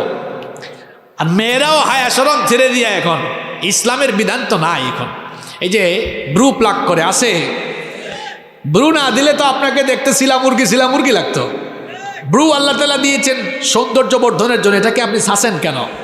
ব্রু প্লাক করাকে হারাম করে দিয়েছেন কে? এটা করতে যাবেন না। আমরা ইসলাম মানবো, ইসলাম মানার ভেতরেই কল্যাণ আছে না নাই? 2 নম্বর, আমার আপনার নবী ছিলেন সত্যবাদী নবী, কিন্তু আপনি ডেইলি কয়টা যে মিথ্যা বলেন, খাতায় হিসাব করলে খাতা ভরে যাবে। কিন্তু আমার আপনার নবী এমন নবী ছিলেন, খুব মন দিয়ে আমার কথা শোনেন, 63 বছরের জীবনে নবীর জবান থেকে একটা মিথ্যা কথা বের হয় না। আমরা এখন সারাদিন মিথ্যা বলি, কম না বেশি? খুব ভালো মানুষ আপনারা স্বীকারও করছেন। এখন বলেন তো, মিথ্যা বলা এটা কি নবীজির চরিত্রের সাথে মানায় নাকি? এটা নবীর উম্মতের সাথে মানায় নাকি? মিথ্যা বলা জায়েজ? মিথ্যা বলা যাবে নাকি বলেন? মিথ্যা বলার কিছু কুফল আপনাদেরকে শোনাই, মিথ্যা বলার কিছু কুফল আপনাদেরকে শোনাই। আমি যদি আপনাদেরকে বলি, বলেন তো কার মুখে দুর্গন্ধ সবচাইতে বেশি? এক জায়গায় মাহফিলে এই প্রশ্ন করেছিলাম, একজন কয় হুজুর ম্যাজিক দিয়া যে দাঁত ব্রাশ করে না তার মুখে দুর্গন্ধ বেশি। আমি কইলাম কি, আপনি কি ম্যাজিক কোম্পানিতে চাকরি করেন নাকি? বলে সেন্সোডাইনার ক্লোজ আপ দুষ করলো। তা আমরা মনে করি যে দাঁত ব্রাশ করে না তার মুখে দুর্গন্ধ বেশি। আর নবীজি বলেছেন, কেউ যখন মিথ্যা বলে তার মিথ্যা কথার দুর্গন্ধে রহমতের ফেরেশতা তার দৃষ্টি সীমানার বাইরে চলে যায়। তাহলে বলেন তো দেখি, মিথ্যা বললে যেহেতু রহমতের ফেরেশতা সাথে থাকে না, তাহলে তখন সঙ্গী হয় কে? বুঝে শুনে বলেন, সঙ্গী হয় কে? তাহলে মিথ্যা বলে যারা শয়তানের ফ্রেন্ড, তারা, কথা কি ভুল বলছি? তাহলে মিথ্যাবাদী যারা শয়তানের ফ্রেন্ড, আর একটু জোরে বলেন। এরপরে দেখেন, মিথ্যা বলার 2 নম্বর কুফল হলো, মিথ্যা বলার কারণে মানুষ আর ইমানদার থাকে না। কি হয়? না না, উত্তর কিন্তু হয় নাই। বেঈমান না বলেন, মিথ্যা বলার কারণে মানুষ কি হয়? দেখি কে বলতে পারে না? এই তো, এই দেখছেন ইয়াং ছেলে একটা বলে ফেলছে। কি আপনারা কি করেন?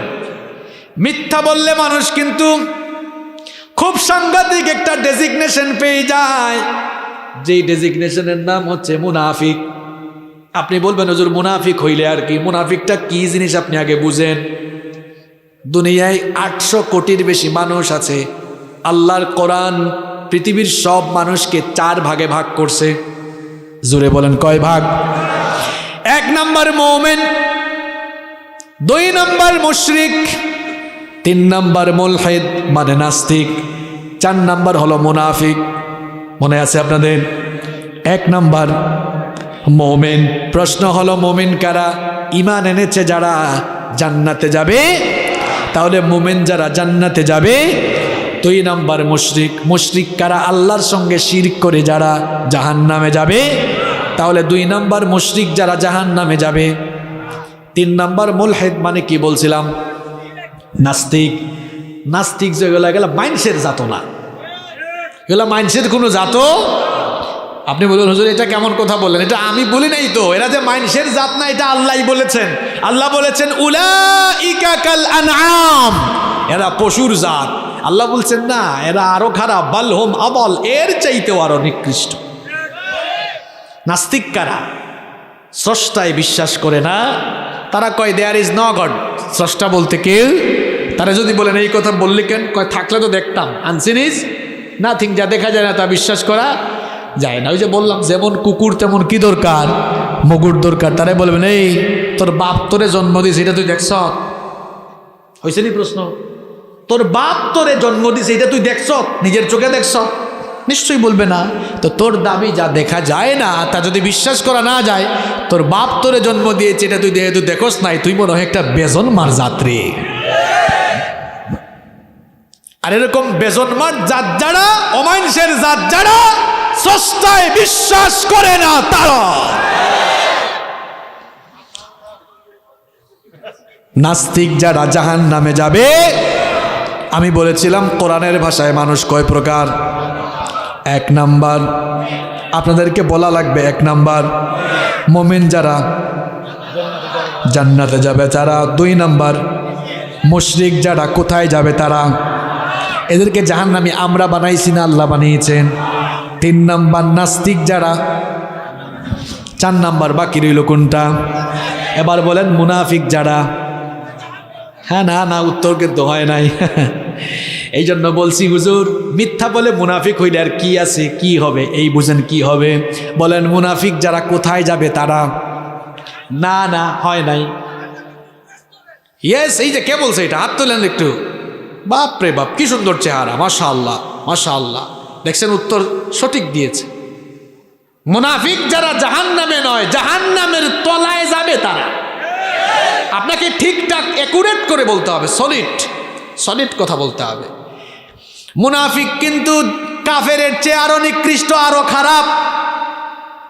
পৃথিবীর কয়েকটা কুখ্যাত কাফেরের নাম আমরা জানি, যেমন নমরুদ, ফেরাউন, আবু জাহাল, আবু লাহাব, উতবা, শাইবা, হামান, শাদ্দাদ, কারুন।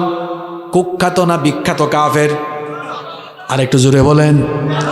এই কুখ্যাত কাফেরগুলো যাবে জাহান্নামের উপরের তলায়, আর মুনাফিক যারা এই মুনাফিকগুলো যাবে জাহান্নামের নিচের তলায়। কথাটা মোল্লার না আল্লাহর? আল্লাহ বলেছেন ইন্নাল মুনাফিকিনা ফিদ দারকিল আসফালি মিনান নার। নিশ্চয়ই মুনাফিকরা জাহান্নামের তলায় থাকবে, আর কাফেরগুলো জাহান্নামের উপরে থাকবে। যদি বুঝে থাকেন বলেন তো দেখে, তুলনামূলকভাবে কাফেরের চেয়ে মুনাফিক ভালো না খারাপ? আরো জোরে বলেন, ভালো না খারাপ? মুনাফিকগুলোকে কিন্তু চেনাও যায় না। কেউ যদি কই হুজুর, ও হুজুর হিন্দু দেখবো, কোথায় যাব? আমি বলবো ভারতে একটা সফর দিয়া দেখেন, ডানে বামে চতুর্দিকে হিন্দু পাবেন, কোটি কোটি হিন্দু সেখানে আছে না নাই? কেউ দেখতে চায়, আমি বলবো মিয়ানমারে যান, চীনে যান। কেউ যদি কই হুজুর খ্রিস্টান দেখবো, আমি বলবো আমেরিকা, ইংল্যান্ডে যান। কেউ যদি বলে হুজুর ইহুদি দেখবো, বলবো ইসরায়েলে যান। কেউ যদি কয় হুজুর মুনাফিক দেখতাম, কই যাইতাম? না না, উত্তর কিন্তু অ্যাকুরেট করে দেওয়া লাগবে। উত্তর হলো, যেই সমাজে যেই জায়গায় মুসলমান আছে, সেই সমাজে মুসলমানের বেশে মুনাফিক লুকায়া আছে। মুনাফিক কিন্তু এই প্যান্ডেলের ভিতরও থাকতে পারে। মুনাফিক কিন্তু চেনা যায় না, টুপিও লাগায়, দাড়িও রাখে, জুব্বা পরে, পাঞ্জাবি পরে, সুযোগ পাইলে ইসলাম আবার জবাই করে। মুনাফিক কিন্তু দাড়ি রাখে, টুপি পরে, ইসলামের পক্ষে কথা বলে, আবার মাহফিল বন্ধের জন্য চেষ্টাও করে। মুনাফিক যেই দিকে বৃষ্টি ওই দিকে ছাতা ধরে। এই মুনাফিক বৃষ্টি যেদিকে ছাতাও ধরে সেই দিকে, এই দিকে থাকে ওই দিকেও থাকে। এইটা ইমানদার না মুনাফিক? মুনাফিক চেনা কিন্তু বড় মুশকিল। দিনের বেলা দেখবেন মাদক বিরোধী সমাবেশের প্রধান অতিথি, রাতের বেলা আবার দেখবেন মাদক কারবারিদের সঙ্গে বাঘ বসাবার চেয়ারপারসন, সভাপতি। এটারে আপনি কেমনে চিনবেন? হে, এদিকেও থাকে ওইদিকেও। এখন মুনাফিক কিন্তু চেনা যায় না। মুনাফিক আপনি চিনবেন কেমনে? কপালে সাইনবোর্ড নাই, পিঠেও সাইনবোর্ড নাই। স্কুল কলেজে তো ড্রেস কোড আছে, ওই স্কুলের ড্রেস একটা, এই স্কুলের ড্রেস আরেকটা। মুনাফিকের কিন্তু আলাদা কোনো ড্রেসও। তারে আপনি চিনবেন কেমনে?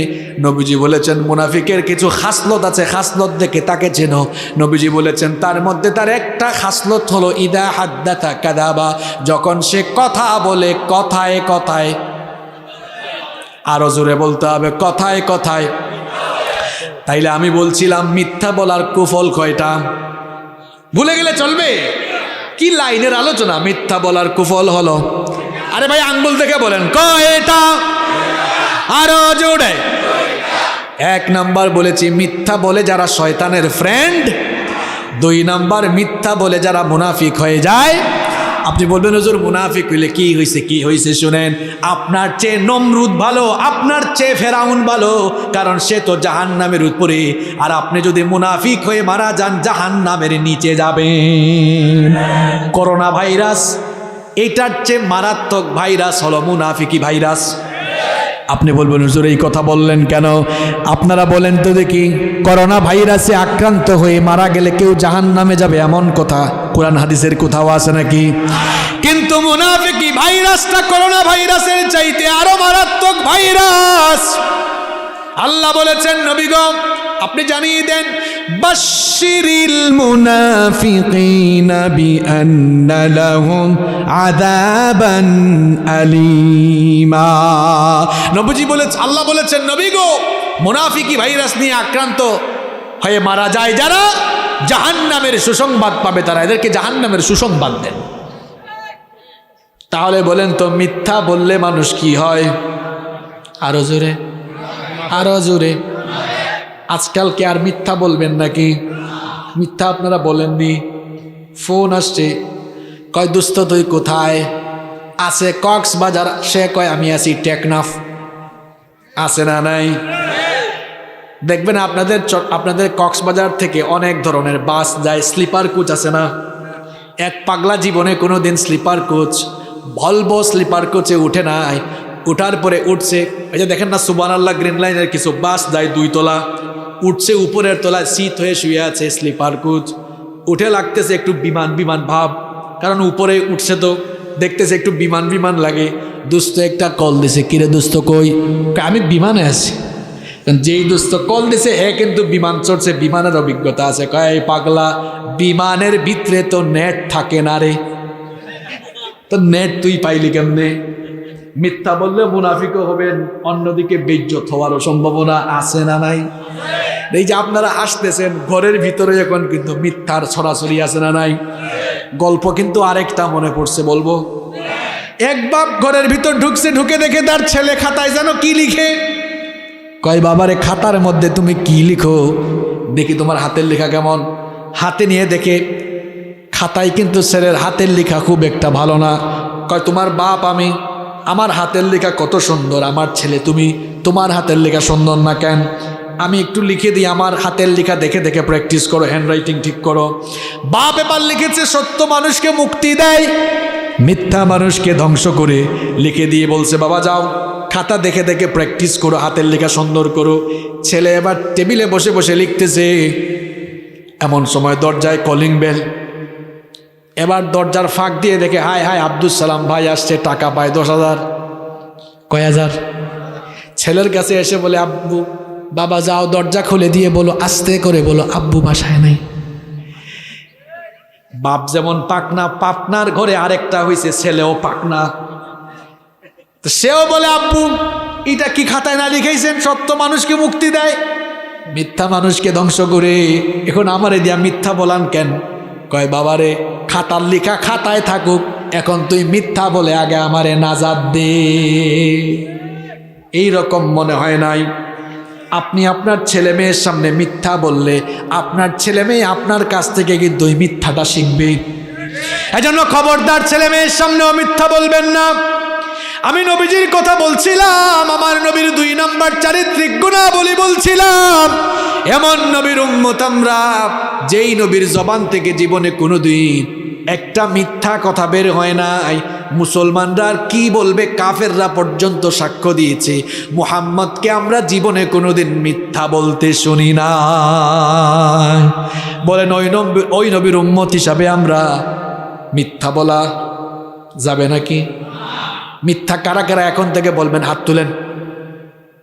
তো বোঝা যাচ্ছে মনোযোগ আছে। এখন থেকে সত্য কথা বলবো, সত্য পথে চলবো, রাজি আছেন? আল্লাহ তৌফিক দান করুন। কষ্ট হচ্ছে আপনাদের? শেষ করে দিব।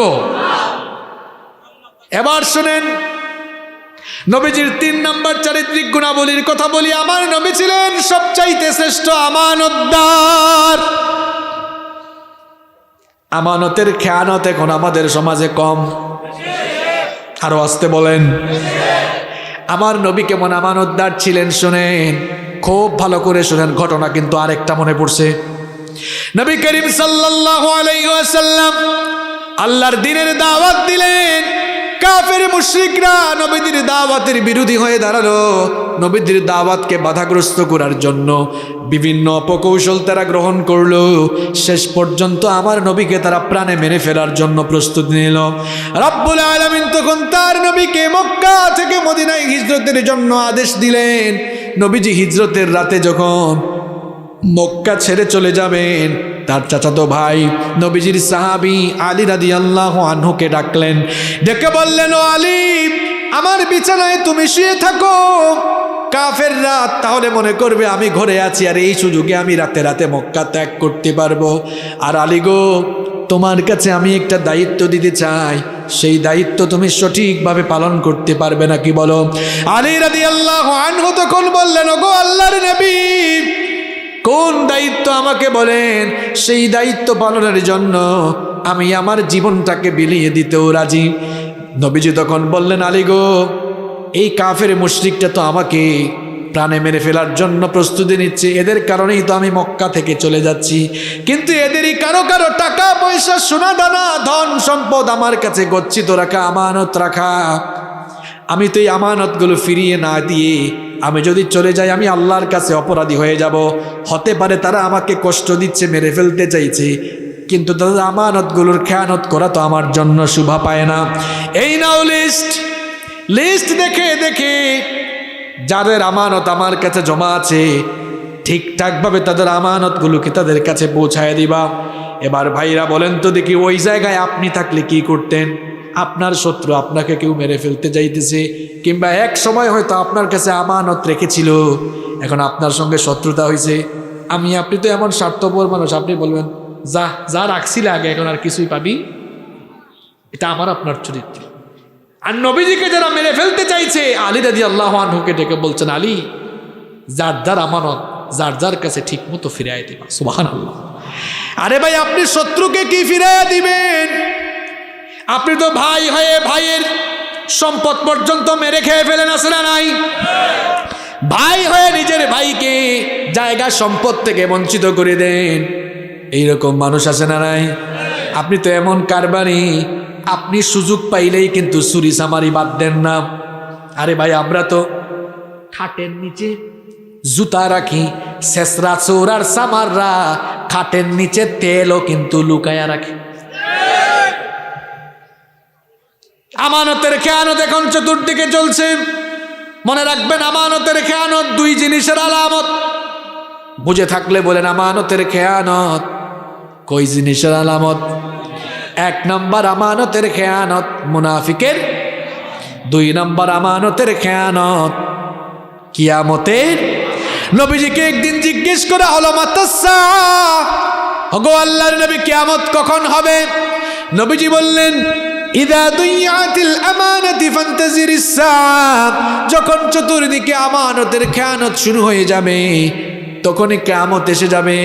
সাহাবারা বললেন, ওয়া কাইফা ইদাআতুহা ইয়া রাসূলুল্লাহ, পড়েন সাল্লাল্লাহু আলাইহি ওয়াসাল্লাম, নবী গো, আমানতের খেয়ানত আবার হয় কেমনে? নবীজি বললেন, ইদা উসনিদাল আমরু ইলা গায়রি আহলিহি ফান্তাজিরিস সাআ, যখন যোগ্যতার জায়গাগুলোতে অযোগ্য মানুষ বসে যাবে, আমানতের খেয়ানত হবে, কিয়ামত নিকটবর্তী হয়ে যাবে। এখন কিন্তু তাই হচ্ছে। মসজিদ কমিটির সভাপতি হওয়ার যোগ্যতা নাই, মসজিদ কমিটির সভাপতি। বক্তা হওয়ার যোগ্যতা নাই, বক্তা হয়ে গেছে। সভাপতি হওয়ার যোগ্যতা নাই, সভাপতি হয়ে গেছে। মুহতামিম হওয়ার যোগ্যতা নাই, মুহতামিম। প্রিন্সিপাল হওয়ার যোগ্যতা নাই, প্রিন্সিপাল। মেম্বার হওয়ার যোগ্যতা নাই, চেয়ারম্যান। আরে ভাই, চেয়ারম্যান হওয়ারও যোগ্যতা নাই, হয়ে গেছে এমপি। এগুলা কিন্তু নবীজির ভাষায় যোগ্যতার চেয়ারে অযোগ্য মানুষ বসা মানে। এর আগের কথাটা বলেন, আমানতের খেয়ানত। এখন তো দেখবেন, যাদের কাছে সারা জীবন যারা এলাকায় এলাকায় যাত্রা পালা করেছে তারাও কিন্তু জনগণের মাথার উপর উঠে বসে আছে। এগুলা কিন্তু ভালো লক্ষণ। যেই জায়গায় যে থাকা দরকার ওই জায়গায় থাকাটা আমানতদারিতা, যেই জায়গায় যে থাকার কথা না ওই জায়গায় থাকা মানে খেয়ানত। আর আমানতের এই খেয়ানত যখন হয়ে যাবে তখন চতুর্দিকে কিন্তু অশান্তি নেমে আসবে। এই জন্য এখান থেকে শিক্ষা নিতে হবে। নবীজি ছিলেন আমানতদার। আমরা কথা বলার সময় আমানতদারিতা রক্ষা করব, কাজ করার সময় আমানতদারিতা রক্ষা করব। কোনো মানুষ আপনার কাছে আমানত রাখছে, আপনি ওইটা খাইতে পারেন? মানুষের আমানত আপনি ঠিকঠাক মতো রাখবেন, কারণ আমানতদারিতা হলো নবীজির অন্যতম চরিত্র। নাম্বার 4, 4 নম্বর হচ্ছে আমার নবী ছিলেন একজন সর্বশ্রেষ্ঠ বিচারক। শুনতেছেন আপনারা? মাঝে মাঝে এলাকায় এলাকায় আমরাও বিচার আচার করি কি করি না? আমি জানি না আপনাদের কক্সবাজার এলাকায় সামাজিক বিচার টিচার হয় কিনা। আমি দেখেছি আমাদের সিলেটে এই সামাজিক বিচার আচারগুলোতেও কিন্তু অনেক মুরব্বীরা টাকা পয়সা ঘুষ খাইয়া রায় কিন্তু উল্টাই ফেলে। আছে না নাই? আরে বাপরে বাপ, আমি একবার বাড়িতে গিয়া শুনলাম আমার এক আত্মীয় বলে 1 প্যাকেট বেনসন সিগারেট খাওয়াইয়া বিচারের রাজ উল্টাই ফেলছে। আমি বললাম হে তো সাংঘাতিক ঘুষখোর, 1 প্যাকেট বেনসন নিয়ে রায় উল্টাই ফেলছে। বলেন গ্রামে গঞ্জে এগুলা আছে না নাই? দেখেন আমার নবী কেমন বিচারক ছিলেন। ঘটনা কিন্তু আরেকটা মনে পড়ে গেছে, বলবো। মাখজুমা গোত্রের এক সম্ভ্রান্ত নারী চুরি করে ধরা পড়ল। এখন বলেন তো নবীজির আদালতে বিচার হবে, নবীজি বিচার করবেন কি দিয়ে? বলেন কি দিয়ে? এখন ইসলামের বিধান হলো ওয়াসসারিকু ওয়াসসারিকাতু ফাকতাউ আইদিয়াহুমা। চোর যদি সে পুরুষ কিংবা নারী যেই হোক না কেন প্রমাণিত হলে হাত কেটে দাও। অনেকে আবার খুব মানবতা দেখায়া কয়, দেখছো ইসলামটা কত বর্বর, চোরকে ধরলেই নাকি হাত কেটে ফেলো। কি বর্বরতা! এখন তোমরা তোমাদের এই ফালতু আইন কানুন দিয়া চুরি তো এখনো পর্যন্ত কমাইতে পারো নাই, ধর্ষণ তো এখনো পর্যন্ত কমাইতে পারো নাই। আমি চ্যালেঞ্জ করে বলছি, একটা চোরের বিচার কোরআন দিয়ে করে দেখেন, যত শেষরা চোর রয়েছে এক বিচার দেখে তারের মতো সোজা হয়ে যাবে। ধর্ষণ হয়েছে 2003 সালে, 22 সালে রায় হয় নাই। কি বানায় বলতেছি? এই গত মাসে ইন্ডিপেন্ডেন্ট টেলিভিশনে দেখলাম কোন এক মডেল, নাম তিন্নি না মিন্নি কি জানি নাম, এই 2003 সালে হত্যাকাণ্ড হয়েছে, 21 সালেও রায় হয়নি, এখন তো 22 শুরু হয়ে গিয়েছে। কোরআনের বিচার দিয়ে আপনি কোরআন দিয়ে ধর্ষণের বিচার করে দেখুন, অপরাধী দেখবেন অপরাধী রেহাই পাবে না। এখন ধর্ষণ করে অনেকে বুক ফুলাইয়া হাঁটে, আছে না নাই? এজন্য আমি বলি, একটা ধর্ষণের বিচার কোরআন দিয়ে করে দেখেন, যত লুচ্চা আর বদমাশ আছে এক বিচার দেখে জনাবের মতো সাইজ হয়ে যাবে।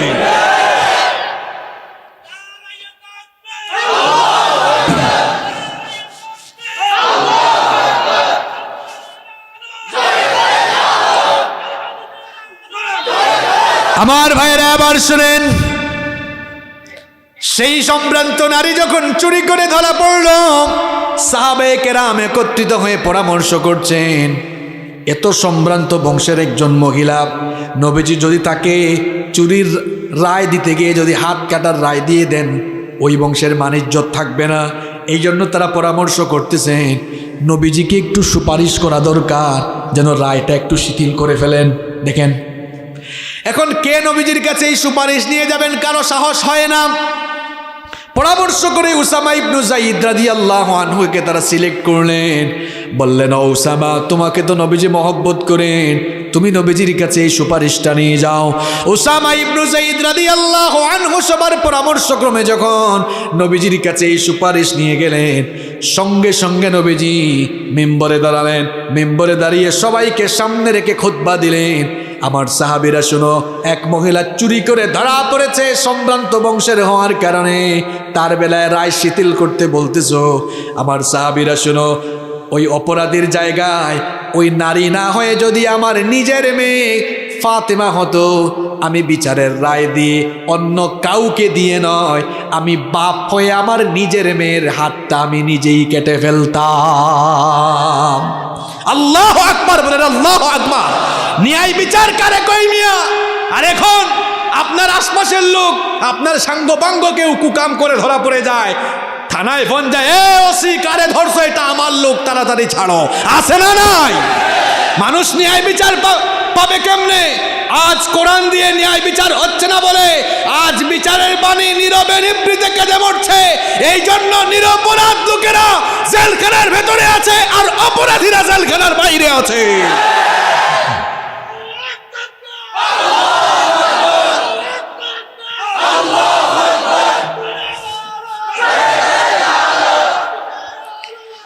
সম্মানিত ভাইয়েরা, সম্মানিত ভাইয়েরা, এই ভাই থামেন। সম্মানিত ভাইয়েরা, হৃদয়টা ক্ষতবিক্ষত হয়ে যায় আমরা যখন টিভির স্ক্রিনে দেখি দাগী আসামিদেরকে, খুনি লম্পটদেরকে হাতে করা কিংবা হাত করা ছাড়া আদালতে হাজির করা হয়, আর বড় বড় মুফতি মুহাদ্দিসদেরকে হাতে পায়ে রশি বেঁধে যখন আদালতে হাজির করা হয়, আমাদের হৃদয়টা ফেটে যায়।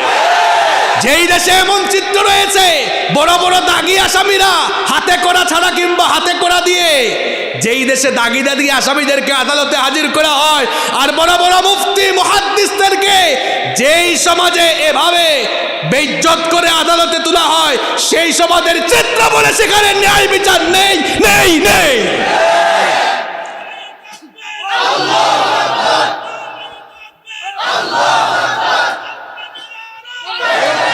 সম্মানিত ভাইয়েরা, ন্যায় বিচার এখান থেকে শিখুন, ন্যায় বিচার এখান থেকে শিখুন।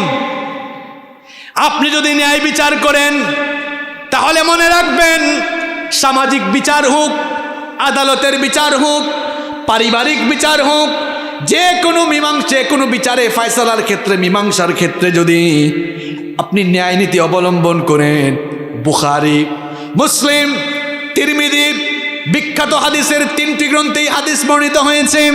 নবীজি বলেছেন, কিয়ামতের দিন সাবআতুন ইউযিল্লুহুমুল্লাহু ফি যিল্লিহি ইয়াওমা লা যিল্লা ইল্লা যিল্লু।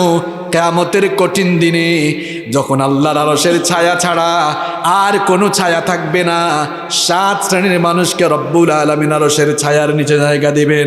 এর মধ্যে 1 শ্রেণীর মানুষ হলো তারা ন্যায় নীতির ভিত্তিতে মানুষের মাঝে বিচার করে যারা। এখন দেখেন, আপনি যদি বিচারের ক্ষেত্রে ন্যায় বিচার করতে পারেন, আরশের ছায়ার নিচে আপনাকে জায়গা দিবেন কে?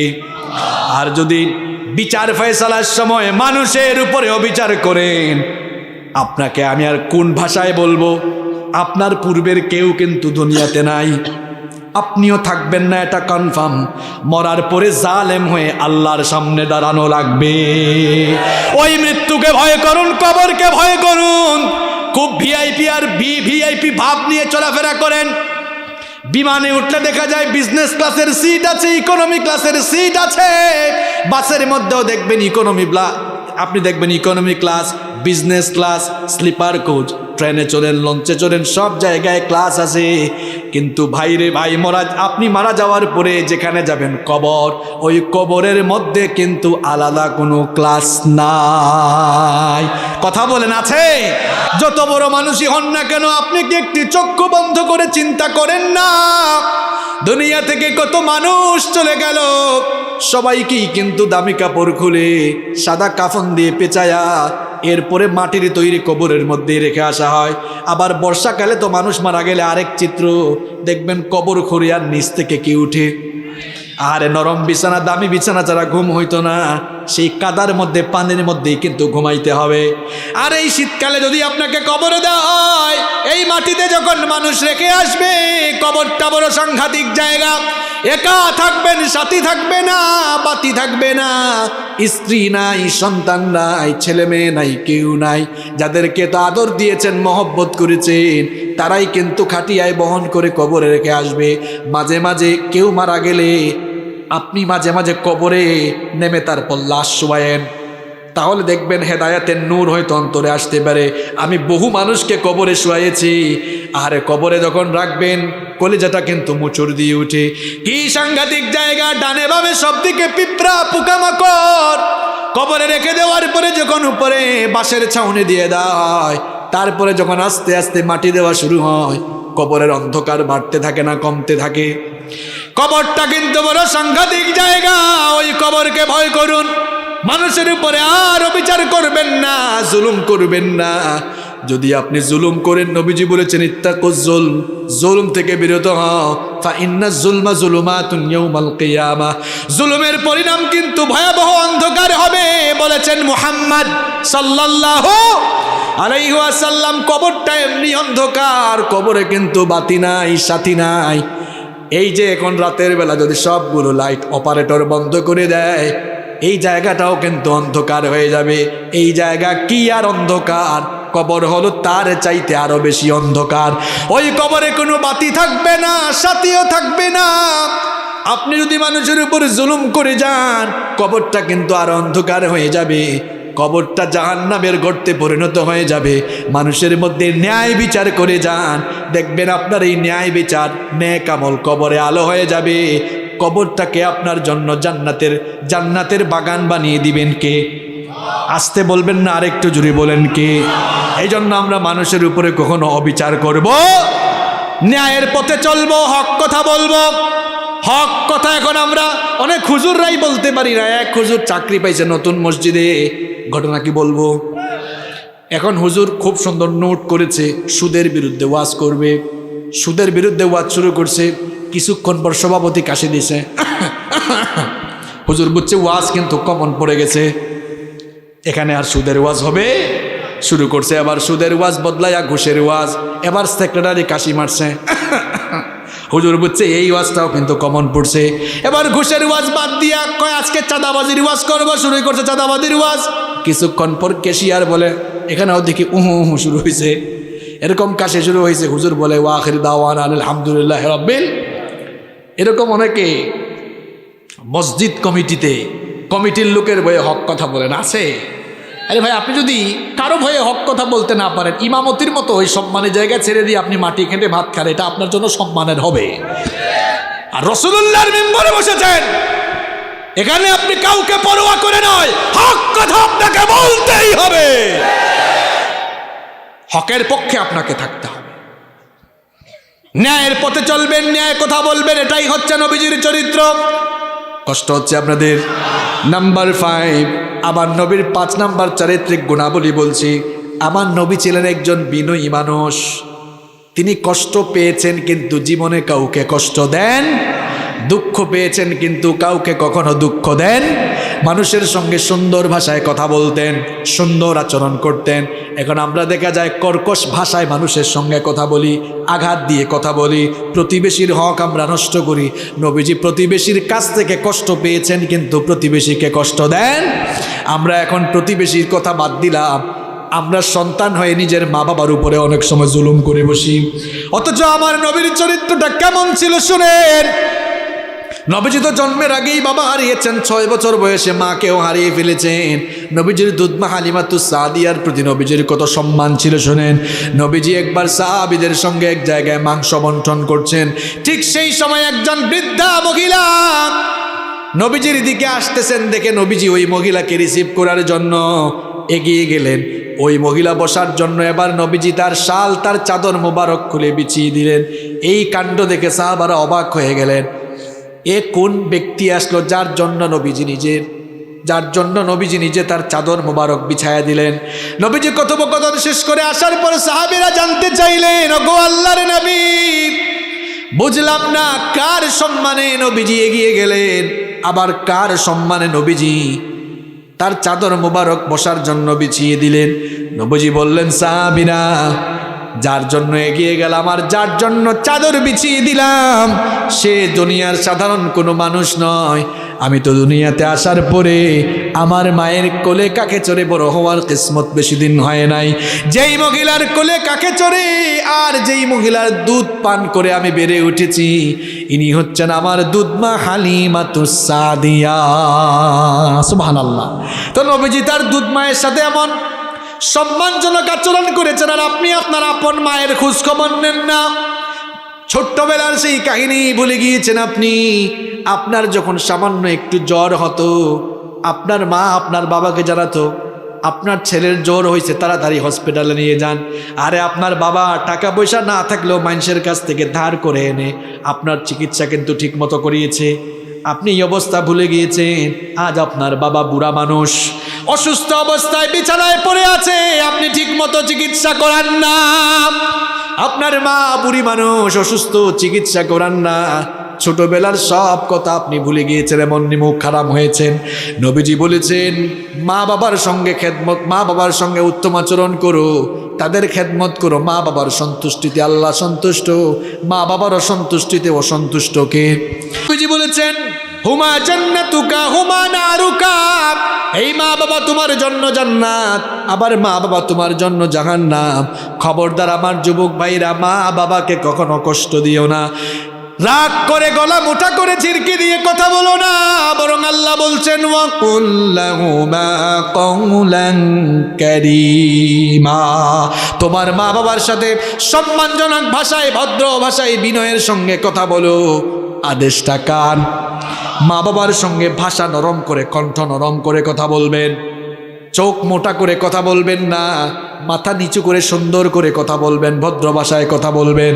মা বাবার খেদমত করেন, রাতের বেলা বাবার মাথাটা টিপে দেন, বাবার মাথা টিপে টিপে তাকে ঘুম পাড়ান। এই বাবা, এই মা কিন্তু ছোটবেলায় আপনার মাথায় হাত বোলায় বোলায় ঘুম পাড়িয়েছে।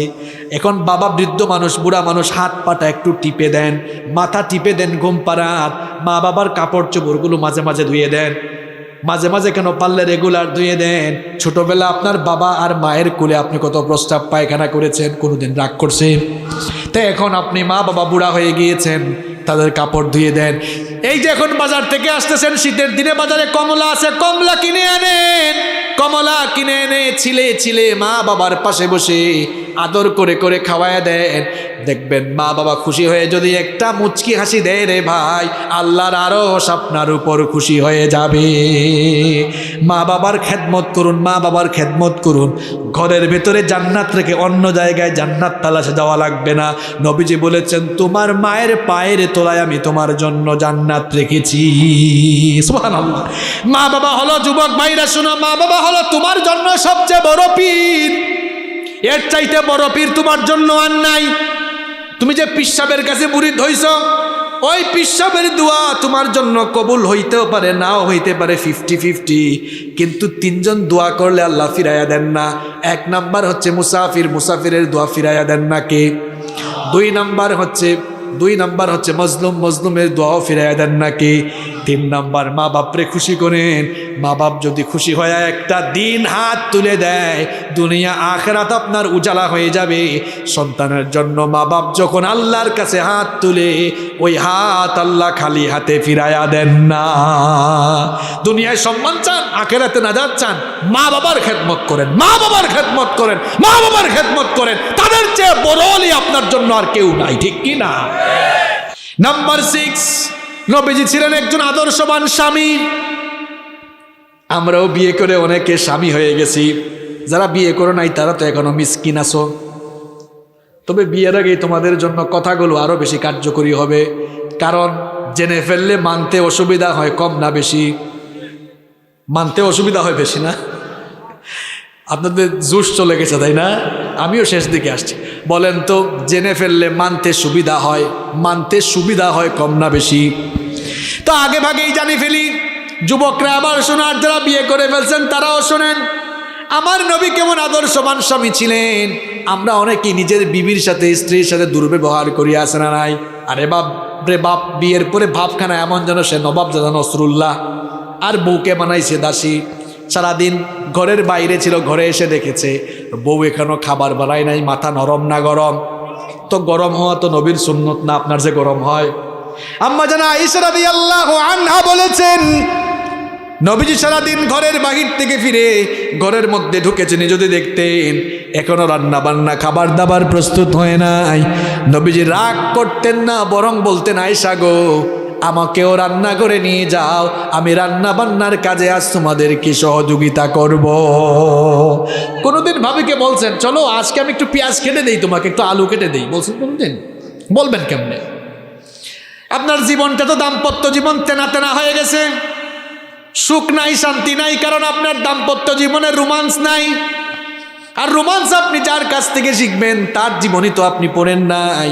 মনে রাখবেন, মানতে গেলে জানতে হয়, জানতে গেলে পড়তে হয়।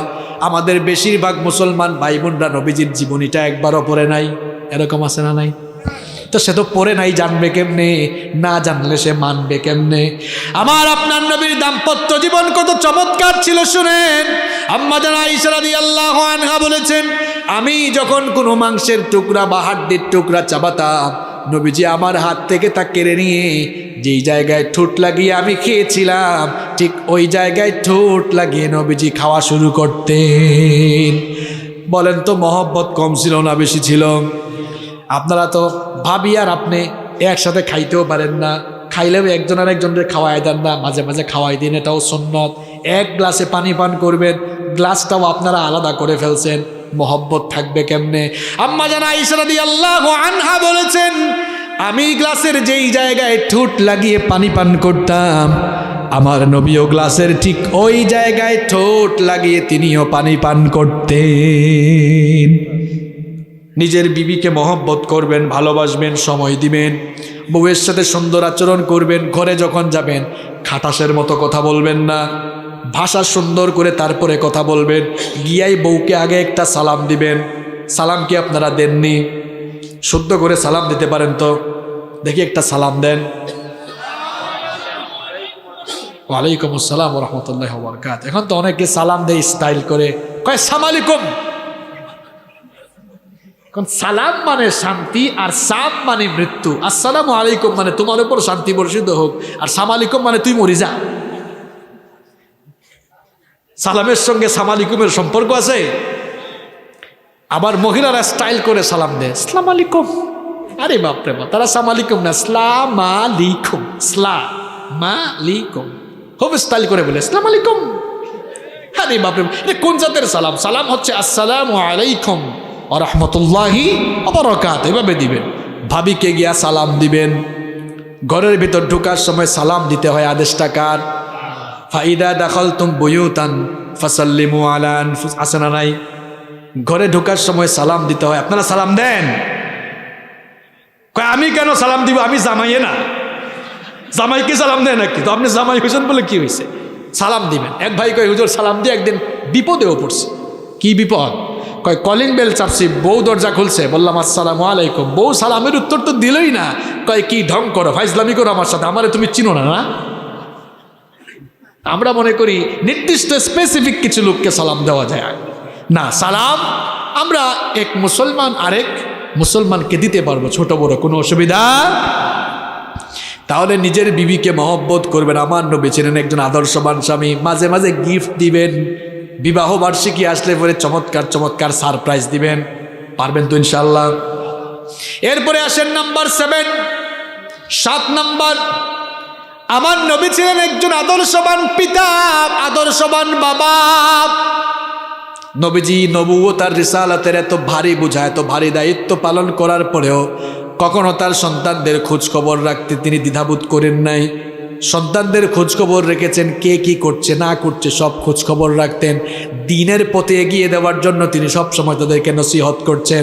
আপনার সন্তান, আপনার ছেলে, আপনার মেয়ে দ্বীন থেকে বের হয়ে গিয়েছে আপনার কারণে। বড় দুঃখ আর আফসোস লাগে, অনেক জায়গায় মাহফিলে যায়, অনেকে কয় হুজুর মা বাবার খেদমতের ওয়াজ একটু করেন। এক বেকুব গাছ না লাগিয়ে ফলের আশা করে বসে আছে। গাছ না লাগিয়ে ফলের আশা করা যেমন বোকামি, সন্তানের সব হক যথাযথভাবে আদায় না করে ওই সন্তানের কাছ থেকে খেদমতের আশা করাও কিন্তু বোকামি। তার হক আপনি আদায় করেন, কিছুই শেখার নাই তাকে। এক ছেলে একদিন আসছে, তার বাপ মারা গেছে, এসে কই হুজুর আমার আব্বু মারা গিয়েছে, জানাজার নামাজটা কেমনে পড়ে হুজুর একটু বলে দেন না।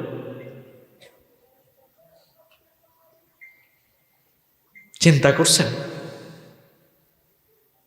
তার বাবা মারা গিয়েছে, ছেলে এসে বলতেছে হুজুরকে, হুজুর আমার আব্বু তো মারা গিয়েছে, জানাজার নামাজটা কেমনে পড়ে? কি সন্তান আপনি রেখে গেলেন, এটা কেমন বাবা আপনি, কেমন জালেম পিতা আপনি। সন্তানকে নামাজি তো বানাইলেন না, নামাজের কায়দা কানুনও শেখান নাই। কি আমি কি কথা বানায় বলি না, এগুলো সমাজে আছে, আমাদের কাছে এরা আছে। তো হুজুর কেমনে পড়ব? নিজের সন্তানকে দ্বীনি শিক্ষা দিন, অওয়া ক এ বি সি ডি শিখায়েন পরে আলিফ বা তা থা তারে শেখায়েন আগে, এরে নামাজি বানান।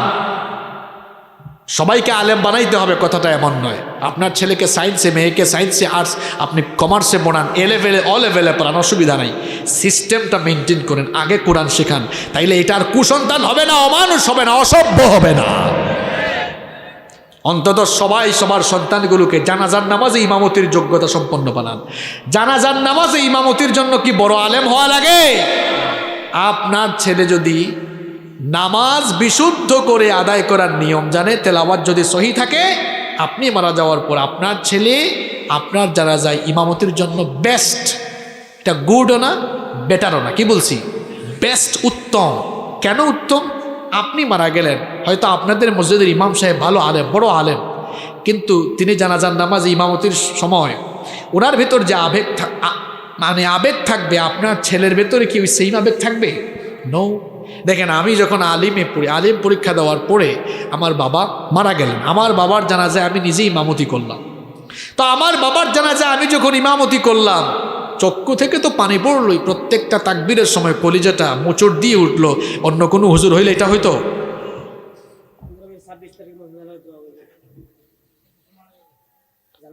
ঠিক আছে, মাশাআল্লাহ, বসেন। এখন বলেন তো, আপনার ছেলে আপনার জানাজায় ইমামতি করলে, আপনার জানাজায় ইমামতি করলে যে ফিলিংস, আবেগ কাজ করবে, অন্য হুজুর থাকলে করবে?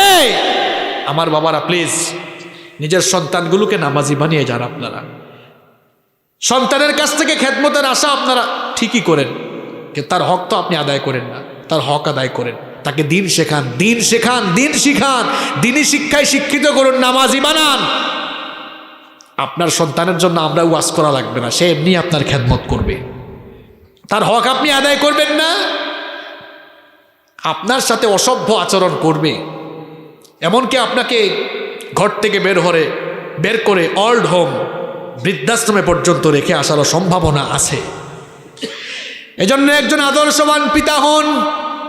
নিজের ছেলে মেয়ে কি করে, কোথায় যায়, কি পড়ে, সব দিকে খেয়াল রাখুন। দিনী শিক্ষায় শিক্ষিত করুন, তাদেরকে নামাজি বানান। আল্লাহ যেন তৌফিক দেন, বলেন আমিন।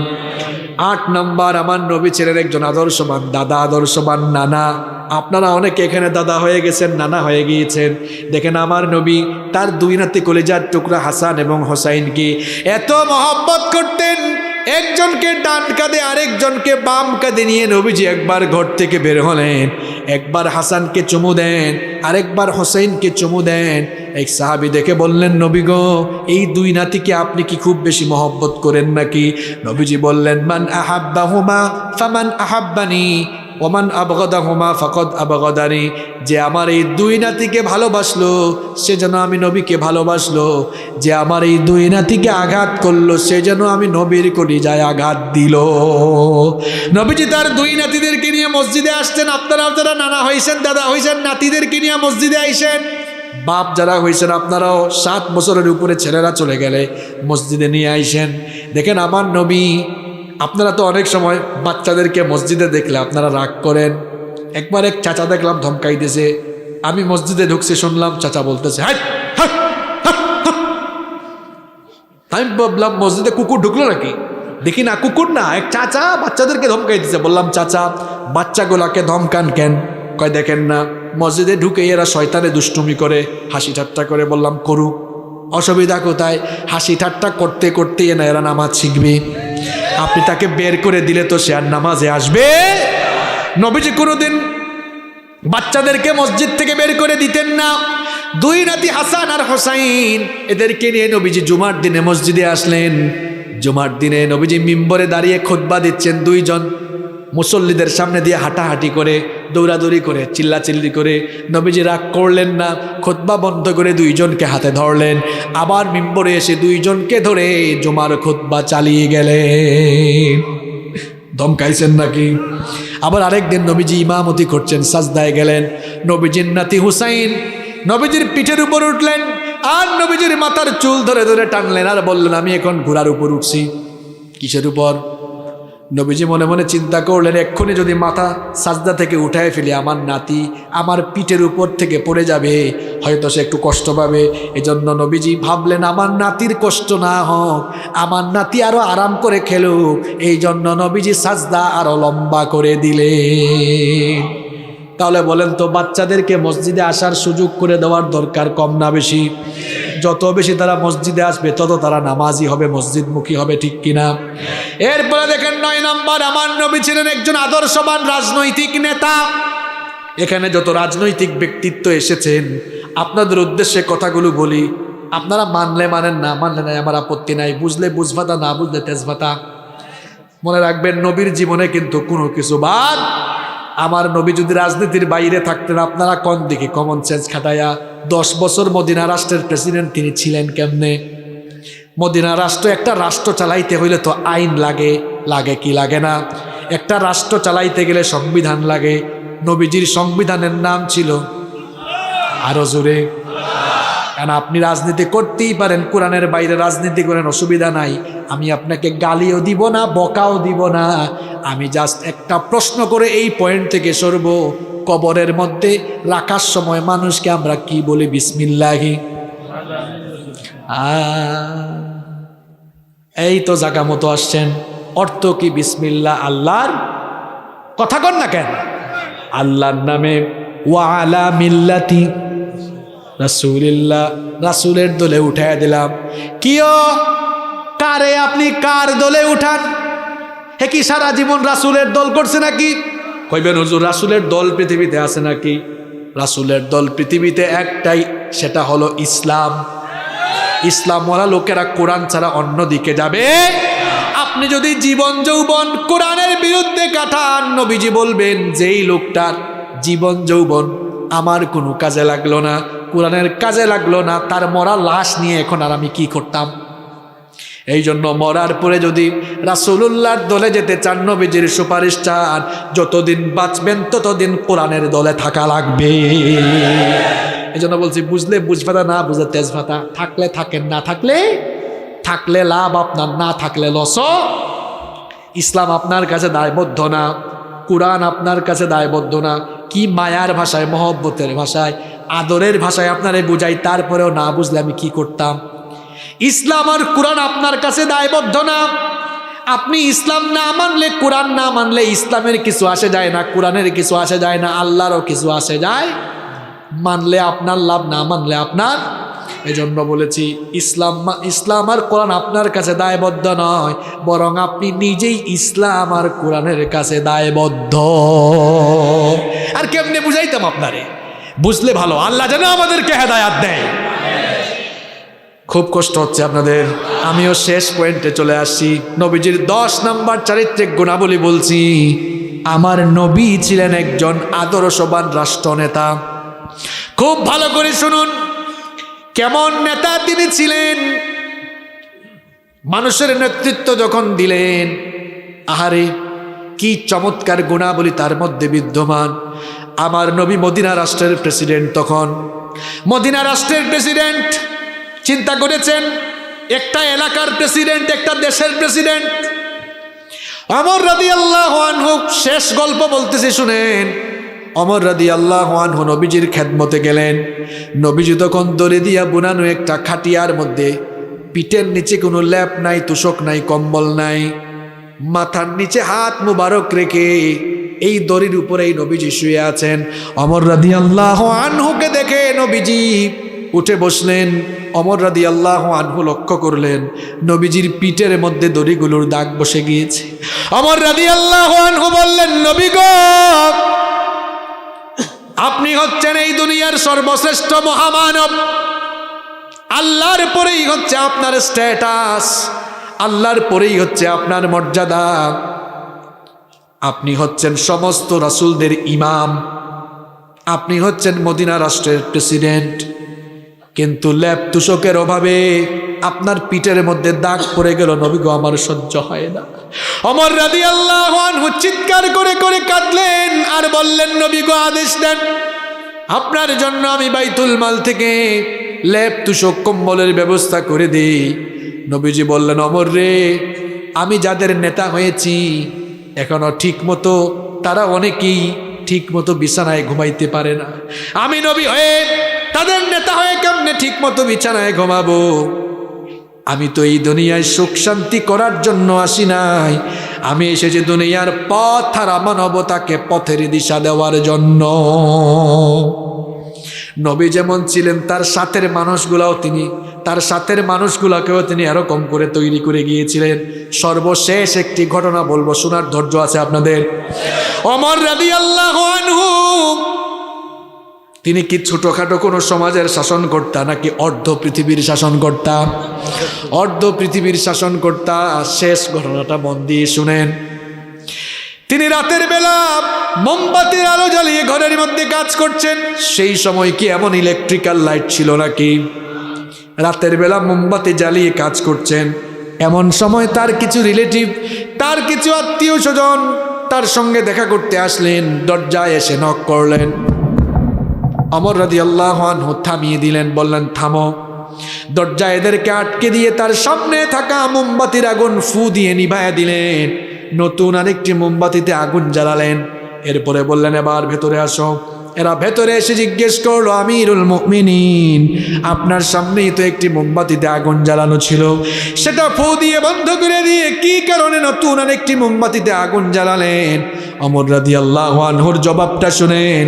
তিনি বললেন, তোমরা আসার আগ পর্যন্ত আমি রাষ্ট্রের টাকায়, জনগণের টাকায় কেনা মোমবাতির আলো জ্বালিয়ে জনগণের জন্য, রাষ্ট্রের কল্যাণে কাজ করছিলাম। তোমরা যখন আসলে চিন্তা করলাম তোমরা আমার আত্মীয় স্বজন, হয়তো ব্যক্তিগত কথা বলার জন্য এসেছো। মনে মনে ভাবলাম রাষ্ট্রের টাকায়, জনগণের টাকায় কেনা মোমবাতির আগুন জ্বালিয়ে আমি যদি তোমাদের সঙ্গে ব্যক্তিগত কথা বলি, রাষ্ট্রের সঙ্গে বেঈমানি হবে, জনগণের আমানতের খেয়ানত হবে, আল্লাহর কাছে জবাব দেওয়া লাগবে।